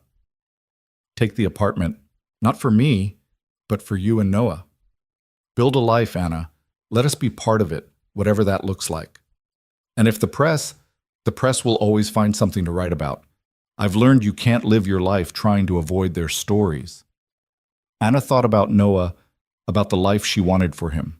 She thought about Emily, already planning their future adventures. She thought about David, offering her not just charity, but choice, agency, a chance to rebuild on her own terms.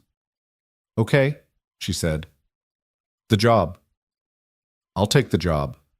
David's smile was like sunrise. "Really?" "Really. But David, we go slow. Whatever this is between us, we go slow. For Emily, for Noah, for ourselves." "Slow," he agreed. "I can do slow." They sat there, wrapped in the same blanket, watching the ocean. Anna thought about the bench where David had found her, how close she'd come to giving up. 4 days. Her entire world had changed in 4 days. "Can I ask you something?" David said. "That first night when I approached you, you looked ready to run. What made you trust me?" Anna considered the question. "Emily," she said finally, "the way she looked at you, like you were her whole world. I figured anyone who could inspire that kind of love couldn't be all bad." "She's the best thing I ever did," David said. "Her and? I was going to say Sarah, but that's not quite right. Sarah was the best thing that ever happened to me. Emily is the best thing I ever did." They fell into comfortable silence. Inside, Noah began to cry, and Anna started to get up, but David stopped her. "Let me," he said. "You sit. Enjoy the quiet." Anna watched him go, this complicated man who'd lost everything and somehow kept going. She thought about Margaret Whitfield's words, charity, and realized how wrong she'd been. This wasn't charity. This was something else, something harder to define. 2 broken families finding a way to fit their jagged edges together. Her phone buzzed with a text from an unknown number. When she opened it, her blood ran cold. It was from Mike. Saw the news? That's our son you're using as a meal ticket. Maybe it's time I claimed my parental rights. Anna's hands shook. Mike, who'd signed away his rights before Noah was even born. Mike, who'd called her a gold-digging whore when she'd asked for help with medical bills. Mike, who now saw an opportunity. She deleted the text, but she knew it wouldn't be the last. The vultures weren't just circling in the press. Her past was coming back, drawn by the scent of David's money and the possibility of a payday. Inside, she could hear David singing softly to Noah, some lullaby she didn't recognize. Emily had woken up and joined him, her voice sweet and off-key. Anna closed her eyes and tried to memorize this moment, this breath of peace before the storm she could feel coming. The weekend passed in a blur of beach walks and board games, of Emily teaching Noah to high-five, mostly just grabbing his tiny hand and waving it around, of David cooking elaborate breakfast while Anna sketched at the kitchen table. It was a fantasy, Anna knew, a brief respite from reality. But it was a beautiful fantasy. On Sunday evening, as they prepared to return to the city, Emily found Anna packing Noah's things. "You're not leaving, right?" Emily asked, her voice small. "You promised you'd take the job." "I'm not leaving," Anna assured her. "But Noah and I will have our own apartment, our own space." "But why?" "We have room. Daddy's apartment has like 1,000,000 bedrooms." Anna knelt down to Emily's level. "Because sometimes people need their own space to be themselves. But we'll see each other all the time, I promise." Emily considered this. "Will you still come to my birthday? It's in March, and I want a unicorn cake." "I wouldn't miss it for the world." Emily hugged her tight, and Anna felt the weight of the promise. March seemed impossibly far away, a future she couldn't quite believe in. But Emily did, and maybe that was enough. The drive back to the city was quiet, each of them lost in thought. As they approached Manhattan, Anna could see David tense, his phone already lighting up with messages he'd been ignoring all weekend. "It's going to be rough this week," he warned. "The press, the gossip." "Are you sure you're ready for this?" Anna looked at Noah, sleeping peacefully, at Emily drawing pictures in the back seat, at David's worried face. Her phone had 6 messages from Mike, each more threatening than the last. The story had gone viral. Her face was all over the internet, her past being excavated by strangers. "No," she said honestly, "I'm not ready. But I've never been ready for anything that's happened to me. I've learned ready is a luxury I can't afford." David reached over and squeezed her hand briefly. "We'll face it together." Together, such a dangerous word.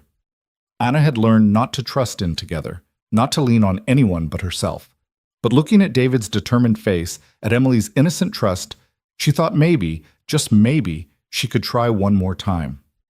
As they entered the city, the lights of Manhattan glittering like a promise or a threat, Anna held her sleeping son and tried to believe in the future David was offering. Not a fairy tale, but something better, a chance to rebuild, to create something new from the ashes of what they'd both lost. Tomorrow would bring new challenges. The press would dig deeper. Mike would make his threats real. The board would pressure David. The gossips would whisper. But tonight, in this car with these people who'd inexplicably become hers to protect, Anna felt something she hadn't felt in months. Hope. It was a dangerous thing, hope. It could break you worse than despair. But as Emily reached forward to hold her hand, as David navigated them through the city streets toward whatever came next, Anna decided to take the risk. Some things were worth breaking for. The employee apartment on East 78th Street was modest by David's standards, but palatial by Anna's. 1 bedroom, a small living area, a kitchen with actual counter space. After 3 weeks on the streets, it felt like a palace. Anna stood in the doorway, holding Noah, unable to quite believe this was real. "The furniture is basic, but you can change anything you want," David said, setting down the boxes of their few possessions. "There's a budget for employee housing improvements." Emily was already exploring, opening every cabinet and closet. "This is nice. It's cozy, like a real home, not like Daddy's apartment that's too big and echoey." "Emily," David warned, but Anna could see he was fighting a smile. "It's perfect," Anna said, meaning it. It's more than perfect. It had been 3 days since they'd returned from the Hamptons. 3 days of photographers camped outside the hotel, of Anna's face plastered across tabloids, of Mike's increasingly aggressive texts. But David had been a shield against all of it, his lawyers issuing cease and desist orders, his security keeping the press at bay. "Your first day is tomorrow," David reminded her. "Marcus will meet you at 9. He's tough but fair. Don't let him intimidate you." "After everything else, I think I can handle one CFO," Anna said, trying for confidence she didn't feel. David's phone rang. He glanced at it and frowned. "It's Richard Blackstone. I need to take this." Richard Blackstone was chairman of the hotel's board, a man whose name was spoken in hushed tones around the property. Anna watched David's face darken as he listened. "No, Richard. No, I won't, because it's none of your damn business who I—" He stopped, visibly controlling himself. "We'll discuss this at the board meeting. Not before." He hung up, his jaw tight with anger. Emily had gone quiet, recognizing her father's dangerous mood. "They want you gone," Anna said. It wasn't a question. "They want the scandal gone. They think if you disappear, the story dies." "Maybe they're right." "No." The word was sharp, final. "I've let the board dictate too much of my life already. They pushed me to expand when Sarah was sick, said the company needed to show strength. I chose them over her too many times. Not again. David, if this threatens the company will survive. It survived worse." He ran a hand through his hair, suddenly looking exhausted. "Anna, I need you to understand something. This isn't about charity or pity or even Emily anymore. This is about me choosing to live instead of just exist. You and Noah, you've woken something up in me. Don't ask me to go back to sleep." Before Anna could respond, Emily tugged on her father's sleeve. "Daddy, are the mean men trying to make Anna leave?" "No one's making anyone leave," David said firmly, but Anna could see the worry in his eyes. That night, after David and Emily had gone, Anna sat in her new apartment feeling the weight of everything crushing down. She'd started with nothing, and now she had too much. A job she hadn't earned, an apartment she couldn't afford on her own, and the affection of a little girl who'd already lost too much. Her phone buzzed. Another text from Mike. "I know where you are. We need to talk about custody, unless you want to make this worth my while." Blackmail. He was actually trying to blackmail her. Anna looked at Noah sleeping in his new crib, another gift from David, and felt rage rise in her throat. Mike had abandoned them, left them to starve, and now he wanted to profit from their survival? She called the number he'd texted from. He answered on the second ring. "Anna, baby, I knew you'd come around." "What do you want, Mike?" "What's mine? That rich boyfriend of yours has deep pockets. I figure $100,000 keeps me quiet about what kind of mother you really are." "What kind of mother I am?" Anna's voice was deadly quiet. "I'm the kind who slept in doorways to keep our son warm." "Where were you, Mike?" "Playing the game wrong, apparently. Should have stuck around to hit the jackpot." "You signed away your rights. Papers can be challenged, especially when the mother is mentally unstable, living with a stranger, exposing the baby to danger." He'd clearly been coached, probably by whatever bottom-feeder lawyer he'd found. "Or we can make this all go away." "Your choice." Anna hung up and immediately called David, her hands shaking. "He wants money," she said without preamble when he answered. "Mike, he's threatening to challenge the custody arrangement unless I pay him off." "How much?" "David, no. I can't let you—" "How much, Anna?" 100,000. "But David—" "Done. Give me his contact information. My lawyers will handle it. I can't take your money to solve my problems." "You're not taking anything. I'm protecting my employee from harassment. This is a business decision." Anna knew he was lying, that this had nothing to do with business, but she also knew Mike wouldn't stop. He'd smell blood in the water and keep coming back for more. "There has to be another way," she said. "There is.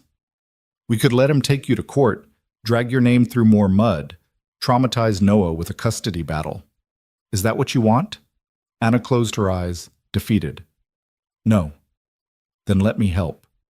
Please, Anna, let me do this one thing." The next morning, Anna's first day of work, she arrived to find Marcus Winters waiting in the lobby. He was younger than she'd expected, maybe 40, with shrewd eyes that missed nothing.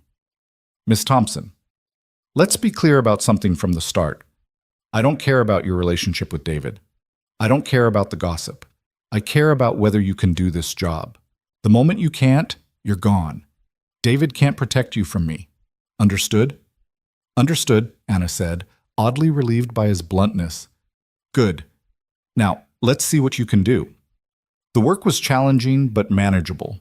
Anna's design background helped with the visual aspects of guest services, and her recent experience with desperation gave her empathy for difficult guests. She found herself good at solving problems, at seeing what people needed before they asked. Not bad, Marcus admitted at the end of the day. Not great, but not bad. Tomorrow we'll work on the booking system. Anna was exhausted but exhilarated. She'd done it. She'd worked a real job, earned actual money. It wasn't much, but it was hers. She picked up Noah from the hotel daycare. Another surreal experience, leaving her baby with qualified caregivers instead of clutching him on a frozen bench, and found Emily waiting in the lobby with her nanny. Anna, how was your first day? Was Marcus mean? He's always mean to Daddy. Did you see the fountain in the courtyard? Can Noah and I play tomorrow? Breathe, Emily, Anna laughed, echoing David's constant refrain. David appeared from the elevator, his face lighting up when he saw them. It was such a natural scene, meeting after work, children chattering, the comfortable chaos of families reuniting. Anyone watching would think they belonged together. Daddy, can Anna and Noah come for dinner? Please? Our chef is making lasagna. David looked at Anna questioningly. She knew she should say no, maintain boundaries, keep things professional. But Emily's hopeful face and David's careful smile made the words stick in her throat. Lasagna sounds wonderful, she heard herself say. David's apartment was nothing like Anna had imagined. Yes, it was enormous, the penthouse of a building he owned, but it was also clearly a home where a child lived. Emily's artwork covered the refrigerator, toys were scattered across the living room floor, and there were visible fingerprints on the windows where Emily had pressed her face against the glass. Sarah designed it, David said, following Anna's gaze around the space. She wanted Emily to have room to run, to be a kid, even 30 floors up. The lasagna was perfect, because of course David employed a private chef because apparently that was normal in his world. Emily dominated the conversation, telling elaborate stories about her day at school, her plans for her birthday party, her hopes for a puppy that David kept deflecting. You're not eating much, David observed, watching Anna push food around her plate. Mike signed the papers, Anna said quietly. Your lawyers were very efficient. He's officially out of our lives. Good. It cost you $100,000. It cost me nothing. It bought Noah a future without that man's shadow. That's priceless. After dinner, Emily insisted on showing Anna her room, a princess paradise in purple and pink, with a reading nook that looked out over Central Park. This was Mommy's favorite spot, Emily said, curling up in the nook. She used to read me stories here every night. Daddy tries, but he doesn't do the voices right. I do voices, David protested from the doorway. No, you do one voice for everyone. Mommy did different voices for every character. Anna sat down next to Emily, Noah in her arms. What kind of stories? All kinds. But her favorite was about a princess who saved herself instead of waiting for a prince. Smart princess, Anna said. Mommy said all princesses should learn to save themselves first. Then if a prince shows up, it's just a bonus. David's expression was soft, lost in memory. Your mother was very wise. Will you tell Noah stories when he's bigger? Emily asked Anna. Every night, Anna promised. Good. Everyone needs stories. Later, after Emily was in bed, Anna and David stood on his terrace. The city spread below them like a carpet of lights. Noah was sleeping in the portable crib David had bought for his apartment. For convenience, he'd claimed, as if it was normal to keep baby furniture for other people's children. The board meeting is tomorrow, David said. They're going to push hard for me to distance myself from you. Maybe you should listen to them. David turned to face her, his expression intense. Anna, I'm going to tell you something I've never told anyone. The night Sarah died, we argued. She wanted me to skip a board meeting, to stay with her at the hospital. She said she had a bad feeling. I told her she was being hormonal, that I'd be back in 2 hours. She died while I was in that meeting, talking about quarterly projections. Anna reached for his hand, holding it tight. I've done everything the board wanted for 2 years, David continued. I've expanded the company, increased profits, played the grieving widower rebuilding his empire. But Emily's right. I don't smile anymore. Haven't really smiled until... Until a 5-year-old dragged me across the street to help a stranger. Until I watched you sing Noah to sleep. Until I remembered what it felt like to care about something more than spreadsheets and stock prices. David, I'm falling for you, he said simply. I know it's too fast, too complicated, too everything. But I'm falling for you, Anna Thompson, and I don't want to stop. Anna's breath caught. She'd been so focused on survival, on getting through each day, she hadn't let herself acknowledge what had been building between them. But standing here, his hand in hers, the truth was undeniable. I'm terrified, she admitted. Everyone I've ever loved has left. My father, my mother, Mike. I don't know how to trust that someone will stay. I can't promise forever, David said. Sarah taught me that forever is a lie we tell ourselves. But I can promise to try. To wake up every day and choose to stay. Before Anna could respond, David's phone rang. He ignored it, but it rang again immediately. You should answer that, Anna said. It was Marcus, his voice tight with barely controlled panic. David, we have a problem. Someone leaked the security footage from that first night. The video of you bringing Anna and the baby into the hotel. It's everywhere. David put the phone on speaker, his face grim. It gets worse, Marcus continued. They've identified Anna's ex. He's giving interviews, claiming she's an unfit mother, that she used the baby to manipulate you. The board is in emergency session. Richard is calling for your resignation. My resignation? David's voice was dangerously calm. He says you've compromised the company's reputation, that your judgment is impaired. David, he has enough votes. If you don't distance yourself from this situation, from Anna, you could lose everything. Anna felt the floor drop out from under her. This was her fault. David was going to lose his company, his life's work, because he'd tried to help her. I have to go, she said, already moving toward Noah's crib. Anna, wait. No, David. This is exactly what I was afraid of. I'm poison. Everything I touch falls apart. She was crying now, hot tears of frustration and self-loathing. Your board is right. Your judgment is impaired. You're throwing away everything for someone you barely know. I know enough, David said firmly. I know you fought for your son when everyone else would have given up. I know you make Emily laugh like she hasn't since Sarah died. I know you see me, not my money or my hotels or my reputation, but me. That's not enough. It's everything. David's composure finally cracked. Anna, do you understand what you've given me? For 2 years I've been dead inside, going through the motions, existing for Emily but not living. You made me want to live again. That's worth more than any company. Anna stared at him, this man willing to sacrifice everything for her and Noah. It was too much, too big, too frightening. I need time, she whispered. I need to think. David nodded, though she could see the effort it took not to argue. Take all the time you need. But Anna, know this. Whatever the board decides, whatever happens with the company, my feelings won't change. I choose you. I choose us, even if you can't choose me back. Anna left with Noah, her mind spinning. In the elevator, she held her son close, breathing in his baby scent, trying to ground herself. The security guard in the lobby gave her a sympathetic look. Everyone knew about the scandal by now.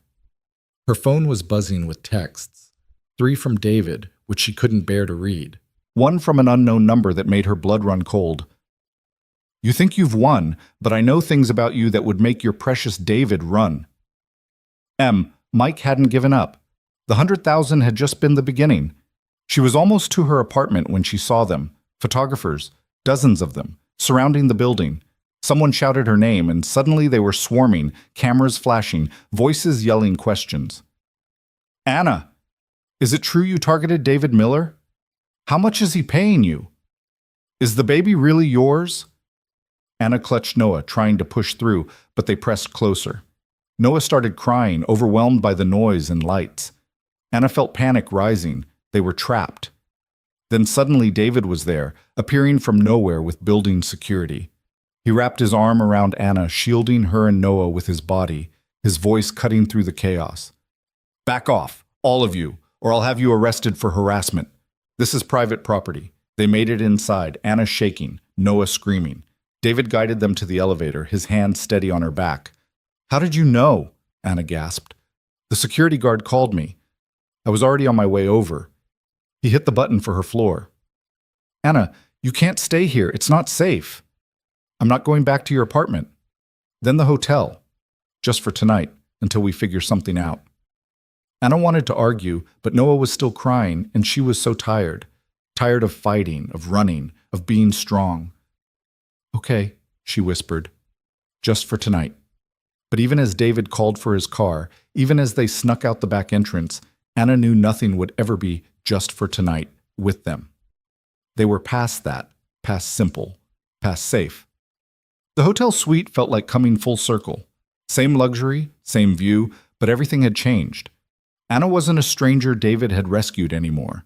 She was, what? His employee? His friend? The woman he was falling for? "The board meeting is in 6 hours, David said, checking his phone. "Richard's called in everyone, even the international members. You should go home. Prepare." "I should be wherever you are," David countered. "The board can wait." "No, David. This is your life, your legacy. You can't throw it away for what?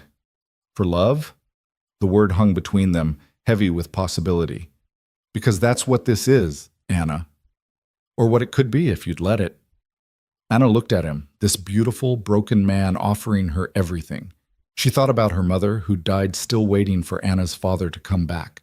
She thought about Mike, who'd promised her the world and delivered nothing but pain. She thought about trust and risk and the terrifying possibility of happiness. "I don't know how to do this," she admitted. "I don't know how to let someone love me." "Then we'll learn together," David said simply. "We'll make mistakes and figure it out as we go. But Anna, we have to try.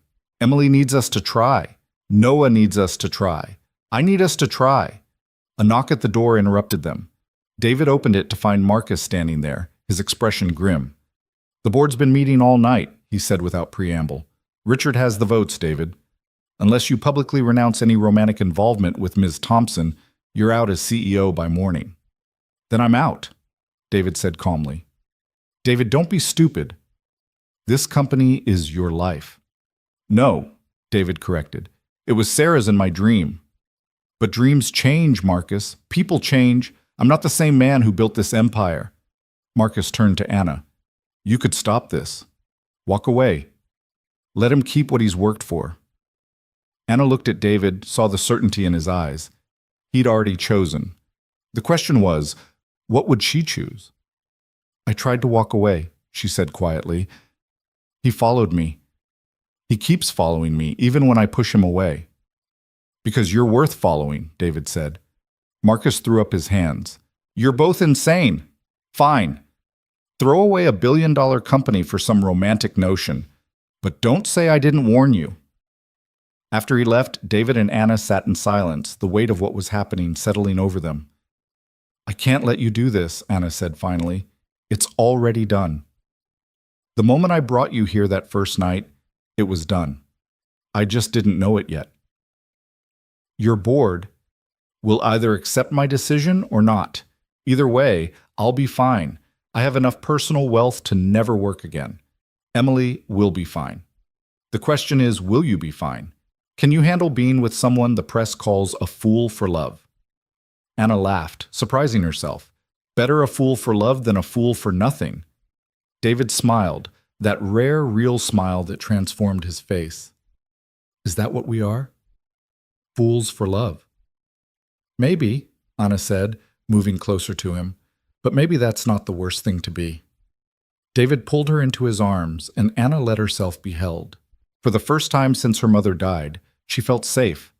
Not the temporary safety of a hotel room or a security guard, but the deep safety of being truly seen and chosen anyway. Noah made a small sound from his crib, not quite crying, but considering it. Anna started to get up, but David was already moving. "Let me," he said, scooping Noah up with practiced ease. "Hey there, little man. Can't sleep either." Watching David with her son, the gentle way he held him, the soft nonsense he murmured, Anna felt her last walls crumble. This was what she dreamed of when she was pregnant.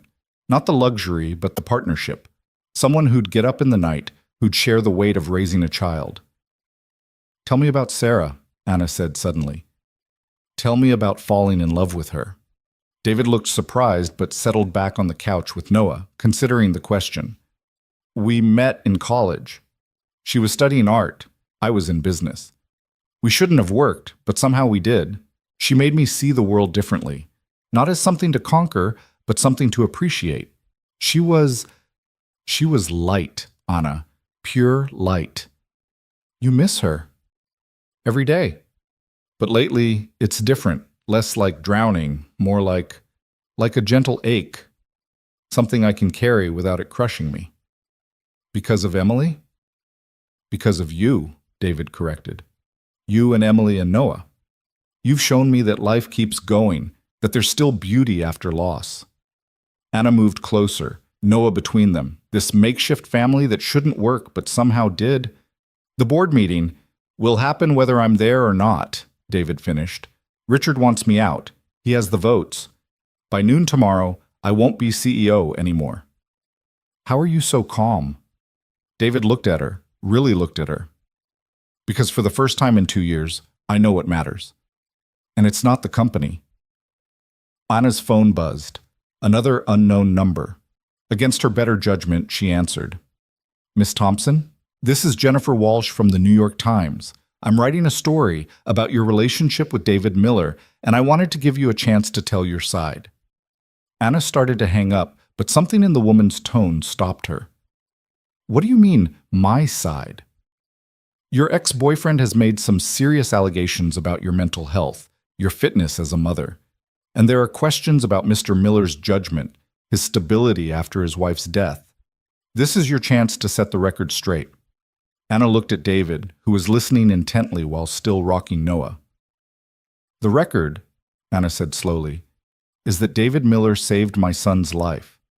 He took us in when we had nothing, expected nothing in return, and has shown more kindness and integrity than anyone I've ever known. If his board wants to punish him for having a heart, then they don't deserve him. And the allegations about your mental health? I'm a single mother who survived homelessness with an infant. If that doesn't require mental strength, I don't know what does. Can I quote you?" Anna met David's eyes. He nodded slightly, trusting her. "Yes," Anna said firmly. "Quote every word." After she hung up, David was smiling that transformative smile again. "That was brave," he said. "That was probably stupid. I just gave an interview to the New York Times. You defended us. That was brave." Emily appeared in the doorway, rubbing sleepy eyes. "I had a bad dream." Without hesitation, she climbed onto the couch, fitting herself between David and Anna like she belonged there. Which, Anna realized, she did. "What was the dream about, sweetheart?" David asked. "Anna and Noah went away and we couldn't find them." Anna's heart clenched. She pulled Emily close, this little girl who'd lost so much already. "We're not going anywhere," Anna said, and meant it. Whatever happened with the board, with the press, with all of it, she meant it. "Promise?" Emily's voice was small. Anna looked at David over Emily's head. He was watching her with such hope, such patient love, that her breath caught. "I promise," she whispered. They stayed like that as dawn broke over Manhattan. David, Anna, Emily, and Noah, a family forged not by blood but by choice, by circumstance, by the strange alchemy of souls finding each other in the darkness. The board meeting was in 3 hours. The story would break soon. Mike was still out there, planning his next move. Everything was about to change. But in that moment, in that suite where it all began, they were together. And maybe, Anna thought, as Emily's breathing evened out in sleep, maybe that was enough. Maybe choosing each other in the face of everything trying to tear them apart was its own kind of victory. David reached over, his hand finding hers. "Whatever happens," he said quietly, "we face it together." "Together," Anna agreed, and for the first time in her life she believed it.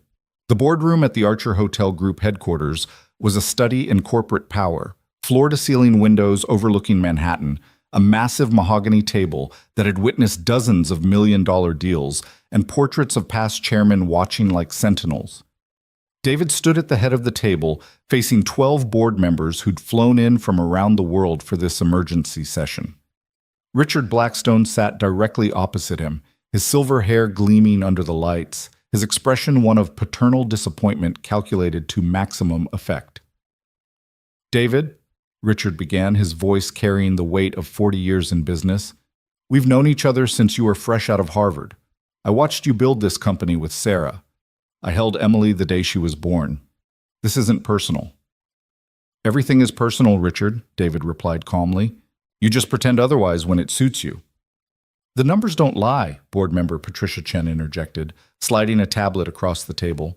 "Stock price down 12% since the story broke. 3 major corporate accounts threatening to pull their contracts. The Shanghai investors are reconsidering. Temporary market volatility," David countered. "It will stabilize." "Not with her still in the picture," Richard said bluntly. "David, I understand. You're lonely. The girl is pretty, vulnerable. She triggered your protective instincts. But this has gone far enough." "Her name is Anna," David said, his voice dangerously quiet. "And she's not a girl. She's a woman who survived circumstances that would have broken most people in this room." "She's a liability," board member Thomas Wright said.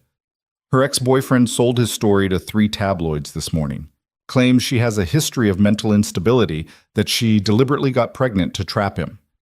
"Lies from a man who abandoned his child," David shot back. "Doesn't matter if they're lies," Richard said. "Perception is reality in our business. You know this, David. You taught me this." Marcus entered the room, his face grim. He handed David his phone without a word. The New York Times article was live. The headline read, "Love in the Time of Judgment, David Miller's Stand Against Corporate Cynicism." David read quickly. Jennifer Walsh had written a nuanced piece that portrayed him not as a man having a breakdown, but as someone choosing humanity over profit. Anna's quotes were powerful, dignified. There was even a statement from Dr. Patel about the medical emergency that first night, confirming that Noah would have died without intervention. "This changes nothing," Richard said, though David caught the flicker of uncertainty in his eyes. "The board has lost confidence in your judgment."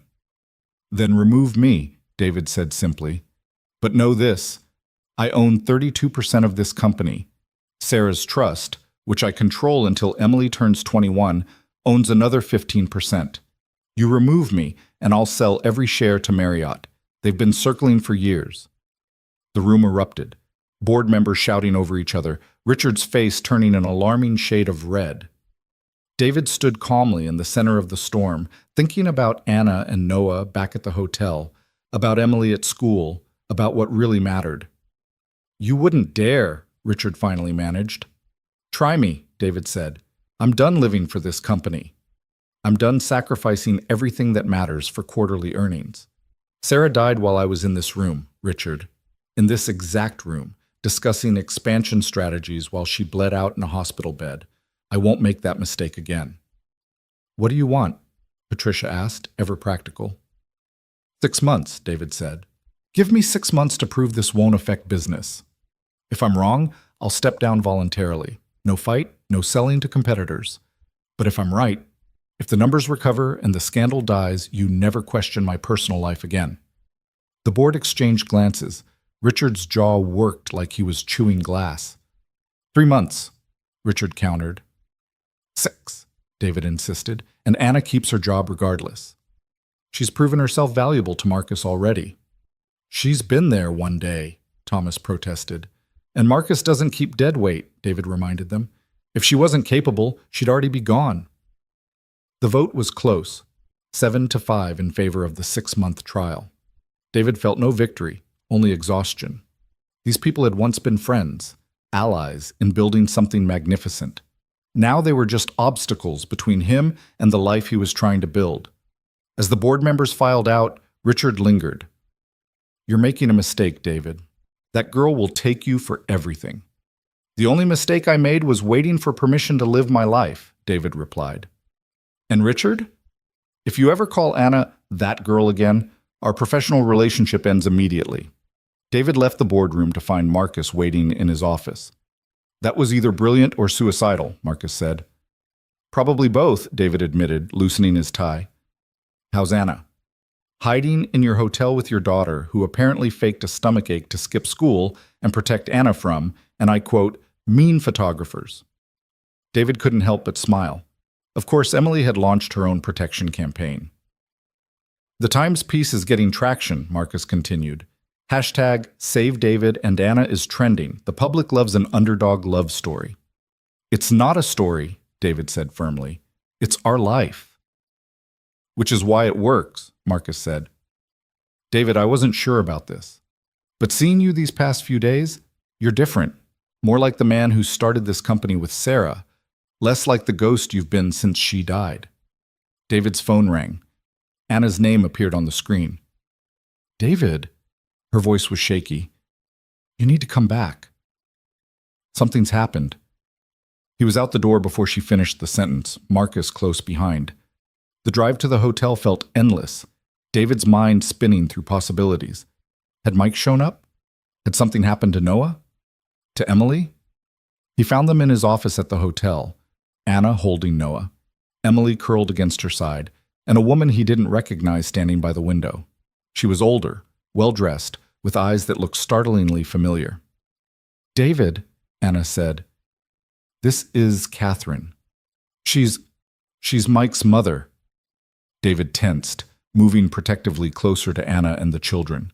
But Catherine held up her hands in a peaceful gesture. I'm not here to cause trouble, she said, her voice cultured, nothing like what David would have expected from Mike's mother. I came to apologize and to offer help. Help? Anna's voice was skeptical. Catherine reached into her purse and pulled out a thick envelope. Documentation of every lie my son has told. Medical records showing his history of drug abuse and mental instability. Text messages where he admits to abandoning you and Noah. Proof that he was fired from his last 3 jobs for theft. Anna stared at the envelope like it might bite her. Why would you do this? Because I failed as a mother, Catherine said simply. I enabled Mike his entire life, made excuses for him, cleaned up his messes. When I saw the news, saw what he was doing to you and your beautiful baby, I realized I couldn't enable him anymore. She pulled out another document. This is a signed affidavit stating that Mike has never provided any support for Noah, that he abandoned you while pregnant, and that he's attempting extortion. I've already sent copies to every media outlet he's spoken to. Emily, who'd been unusually quiet, suddenly spoke up. Are you a good grandma or a bad grandma? Catherine's composure cracked slightly. I haven't had the chance to be any kind of grandma. Mike never told me about Noah until I saw the news. He's a really good baby, Emily informed her seriously. He only cries when he's hungry or needs a diaper. And he likes when you sing to him. Catherine's eyes filled with tears. He's beautiful. He looks just like Mike did as a baby, before I ruined him with my weakness. Anna stood slowly, Noah in her arms. David watched her wrestle with something, anger, fear, hope. Would you like to hold him? Anna asked quietly. Catherine's hands trembled as she accepted Noah, tears flowing freely now. Hello, sweet boy. I'm your Grandma Catherine. I'm so sorry I'm late. David felt the room shift, another piece clicking into place in this strange family they were building. Emily tugged on his sleeve. Daddy, does this mean Noah has a grandma now? I only have Grandpa James in Florida, and he never visits. That's up to Anna and Catherine, David said carefully. Catherine looked at Anna. I know I have no right to ask, but I have money. Resources. I want to help. I want to be part of Noah's life, if you'll let me. I can stop Mike permanently. I know things about him that would end any custody claim. You turn on your own son? Anna asked. I'm choosing my grandson over my son's cruelty, Catherine corrected. It's a choice I should have made years ago with other people he hurt. Anna looked at David, seeking guidance. He gave the slightest nod. His instincts said Catherine was sincere. We can start slow, Anna said finally. Visits, with me present. See how it goes.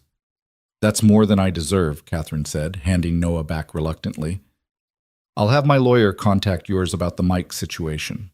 He won't bother you again. After Catherine left, leaving her contact information and the precious envelope of evidence, the room felt lighter somehow. Emily immediately claimed Noah, chattering to him about how lucky he was to have a grandma. That was unexpected, David said, moving to stand beside Anna at the window. Everything about this has been unexpected, Anna replied. A week ago, I was sleeping on a bench. Now, I have a job, an apartment, a possible mother-in-law, and... She turned to face him fully. And you. However that happened. However that happened, David agreed, pulling her into his arms. How did the board meeting go? 6 months to prove this won't destroy the company. Anna pulled back. David, that's not enough time. It's plenty of time, he said firmly. The scandal will die down in weeks. Some celebrity will do something outrageous and will be old news. And if you're wrong, then I'll sell my shares and start over. Maybe something smaller, more personal. Sarah always said the company got too big, that we lost sight of why we started it. Emily appeared between them, Noah in her arms with suspicious confidence for a 5-year-old. Are you two going to get married? Emily. David's face flushed. What? Chloe's mom is on her 3rd husband, and she says it's important to lock things down quickly in New York because the competition is fierce. Anna burst out laughing, the sound filling the office like music. Your friend Chloe's mom sounds like a piece of work. She drinks wine at all the school events and cries in the bathroom, Emily reported matter-of-factly. But she has a really nice car. David groaned. Emily, we've talked about repeating things you overhear. I'm not overhearing. She talks really loud. Anna's phone buzzed. She looked at it, and her face went pale. Oh, God. What? David was instantly alert. She showed him the screen. It was a video, already viral, of the board meeting.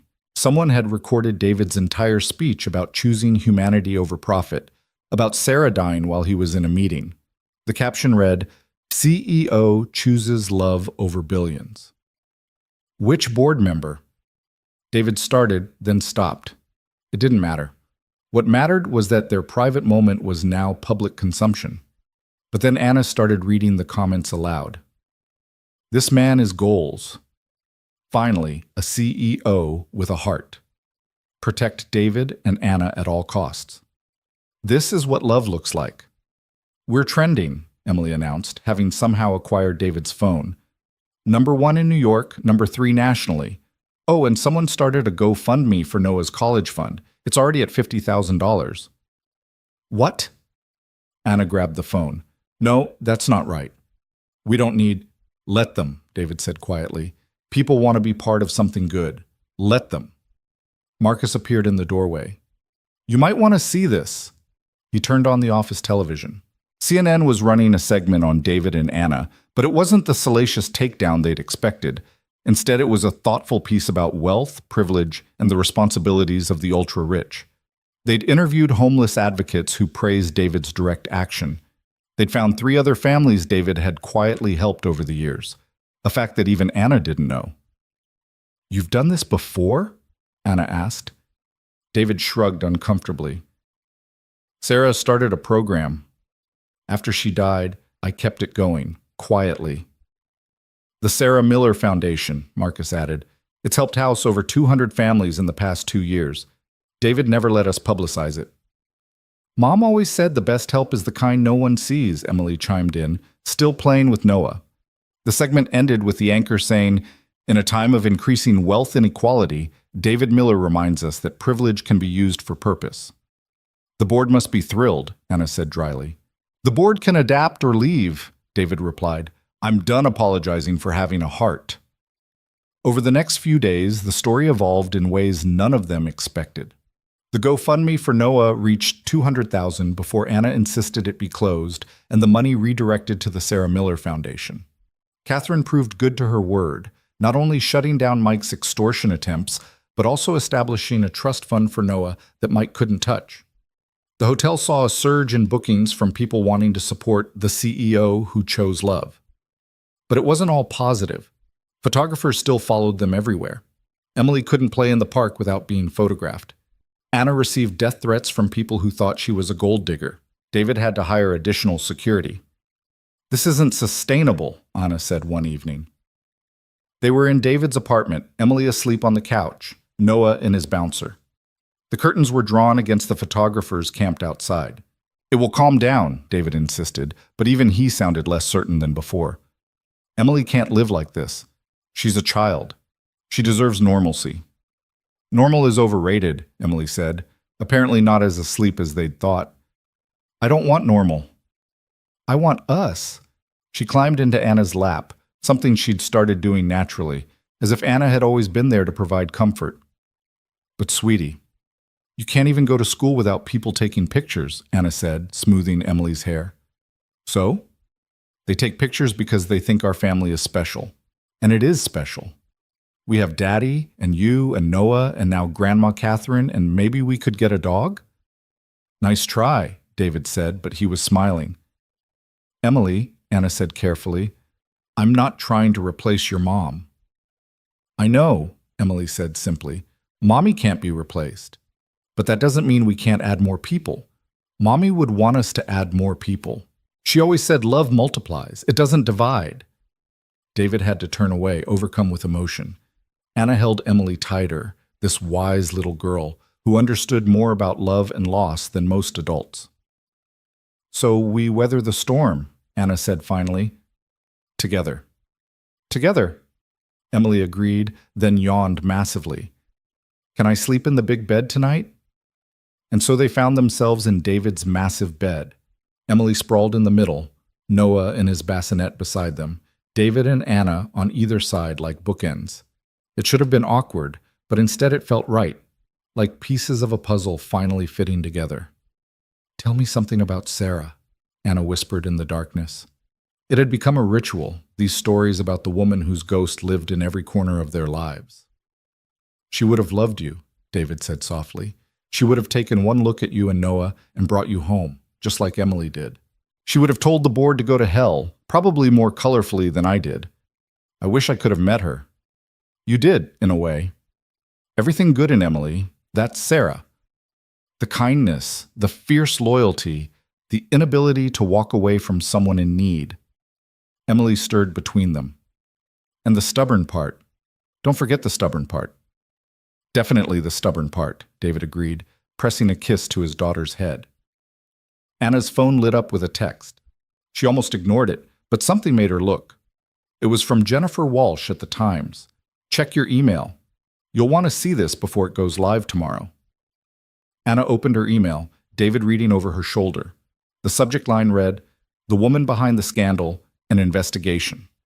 The article was thorough, almost invasively so, but it wasn't the hit piece Anna expected. Jennifer had dug deep, finding Anna's college professors who praised her talent, her former employers who confirmed she was a dedicated worker, even her mother's oncologist who described how Anna had cared for her mother during her final months. There were photos of Anna's design work, proof of her skills and ambition before life derailed her. But the real bombshell was at the end. Jennifer had found security footage from Anna's old apartment building, showing Mike leaving with suitcases the day Anna found out she was pregnant. She'd tracked down his ex-girlfriends, 3 of whom confirmed patterns of abandonment and emotional abuse. She'd even found the pawn shop where Mike had sold Anna's mother's jewelry while Anna was in the hospital giving birth. "This completely vindicates you," David said, amazed. "It violates my privacy," Anna corrected, but there was relief in her voice too. "But if it shuts down the gold digger narrative—" "It does more than that," David said. "It shows exactly who you are. A survivor, a fighter, a woman who deserves respect, not pity or judgment." Emily had gone back to sleep, her hand clutching Anna's shirt. Noah made a small sound, and David immediately got up to check on him, returning with the baby in his arms. "He's growing," David said, settling back into bed with Noah on his chest. "Look how much bigger he is than just a week ago." Anna watched David with her son, the easy way he'd taken to fatherhood again, and felt her heart crack open a little wider. This man who'd lost everything had somehow found room to love again, to take in strangers and make them family. "I love you," she said, the words escaping before she could stop them. David went very still. Even Noah seemed to pause in his squirming. I'm sorry, Anna started. I know it's too soon, too complicated. I love you too, David interrupted. I've been afraid to say it, afraid it was too much too fast. But Anna, I loved you the moment you let Emily wrap her scarf around Noah. I loved you when you stood in my hotel room, terrified but still fighting. I loved you when you told the New York Times I had integrity. I love you right now, messy and complicated and real. Anna was crying, silent tears that felt like release. I don't know how to do this. How to be what you and Emily need. Just be yourself, David said simply. That's all we've ever needed. Noah chose that moment to spit up all over David's chest. Emily woke up complaining about the smell. The romance of the moment shattered into the chaos of real life. David changing his shirt, Anna cleaning Noah. Emily demanding to know why babies were so gross. But later, after Noah was settled and Emily was truly asleep, David and Anna lay facing each other in the darkness. The 6 months the board gave you, Anna whispered. What happens if the company doesn't recover? Then I'll have lost a company but gained a life, David replied. Sarah built the Archer with me because she believed in creating beautiful spaces where people could connect. Somewhere along the way, I forgot about the connection part, focused only on the spaces. You've reminded me what matters. The board will destroy you if they can. Let them try. I have something they don't, a reason to fight that goes beyond stock prices. Anna moved closer, careful not to wake Emily. I never expected this. Any of this. When you stopped that night, I thought you'd give us a meal, maybe some money, then disappear. I never imagined that I'd fall in love with you, that you'd see me as worth loving. David's hand found hers across Emily's sleeping form. Anna, you're worth everything, you and Noah and this little family we're building. It's messy and complicated, and the press won't leave us alone, and the board wants me gone, but it's real. It's the most real thing I've felt in 2 years. The next morning brought a new wave of chaos. The Times article had indeed shifted public perception, but it had also brought out more crazies. David's security team intercepted 3 attempted break-ins at Anna's official apartment. Someone leaked Emily's school schedule, leading to photographers trying to get pictures through the classroom windows. This ends now, David said, pacing his office like a caged lion. Marcus and the head of security stood watching him warily. What do you have in mind? Marcus asked. We go fully public. Complete transparency. We do one major interview, tell the whole story, then refuse to discuss it again. We control the narrative completely. That's risky, Marcus warned. Everything about this is risky, David countered, but hiding isn't working. Anna deserves to live freely, not like a prisoner. What does Anna think? Marcus asked pointedly. David paused. It was a fair question. He'd been making decisions for both of them, assuming he knew best. But that wasn't partnership. He found Anna in the hotel's childcare center, where she was spending her lunch break with Noah. She was sitting on the floor, helping him with tummy time, while other employees' children played around them. It was such a normal scene, yet David knew how hard-won that normalcy was. We need to talk, he said, sitting beside her. Anna's face immediately tensed. That's never good. No, it's not bad. I've been making decisions without consulting you about how to handle the press, the board, all of it. That's not fair. Anna studied him. You're used to being in charge. Yes, but this isn't a business deal. This is our life, your life. What do you want, Anna? How do you want to handle this? Anna was quiet for a long moment, watching Noah grab at a toy. I want to stop hiding, she said finally. I want to take Emily to the park without bodyguards. I want to work without photographers trying to get pictures through the windows. I want Noah to grow up normal, not as the baby from the scandal. So we tell our story. Once, completely. Then move on. Together? Together. They chose Oprah. Because if you're going to tell your story to the world, you might as well do it with the queen of interviews. She came to them, setting up in David's apartment, wanting the intimacy of their real space. Emily was thrilled. Oprah! In our house! Wait until I tell Chloe. The interview was scheduled for 3 hours, but went for 5. Oprah had a way of drawing out truth, of making them comfortable enough to be vulnerable. David talked about Sarah's death, about the guilt and grief that had consumed him. Anna spoke about her mother, about Mike, about the terror of sleeping on the streets with a newborn. They talked about that first night, about Emily's insistence on helping, about how love had snuck up on them while they were just trying to survive. "So what now?" Oprah asked as the cameras rolled. "The board has given you 6 months. The press won't leave you alone. You're facing challenges from all sides. What's next?" David and Anna looked at each other, then at Emily playing with Noah on the carpet, then back at Oprah. "We live," Anna said simply. "We raise our children. We work. We love. We stop apologizing for finding each other in unusual circumstances." "The world wants to make this complicated," David added, "but it's actually very simple. 2 broken families found each other and decided to heal together. That's the whole story." Oprah smiled that knowing smile that had made her famous. "And the wedding?" "Because you know everyone's wondering." Emily's head shot up from where she was playing. "Wedding? Are we having a wedding?" David's face flushed. "We haven't—" "Someday," Anna interrupted, smiling at David's surprise. "When we're ready. When it's about us and not about proving something to the world." "But someday," Oprah pressed gently. "Someday," David confirmed, his eyes never leaving Anna's face. After Oprah and her crew left, the apartment felt strangely quiet. Emily was bouncing with excitement about being on TV. Noah needed a bottle. Life continued its rhythm, despite the magnitude of what they'd just done. "That was terrifying," Anna said, collapsing on the couch. "That was perfect," David corrected, sitting beside her. "You were perfect." "Did you mean it?" "About someday?" David pulled her close. "I meant it. When you're ready. When the chaos dies down. When it can be about us, not about the scandal or the board or anything else. That could be a long time." "I'm not going anywhere," David said firmly. "However long it takes." Emily climbed between them, Noah in her arms with her usual confident grip. "I think we should have the wedding at the hotel. On the roof by the pool. And Noah can be the ring bearer, and I can be the flower girl, and we can have chocolate cake." "You've got it all planned out," Anna laughed. "Someone has to," Emily said seriously. "You adults make everything too complicated." Looking at this little girl who'd lost so much but still believed in happy endings, Anna felt the last of her resistance crumble. Maybe Emily was right. Maybe they were making it too complicated. Maybe love was just this simple, choosing each other again and again, despite the chaos.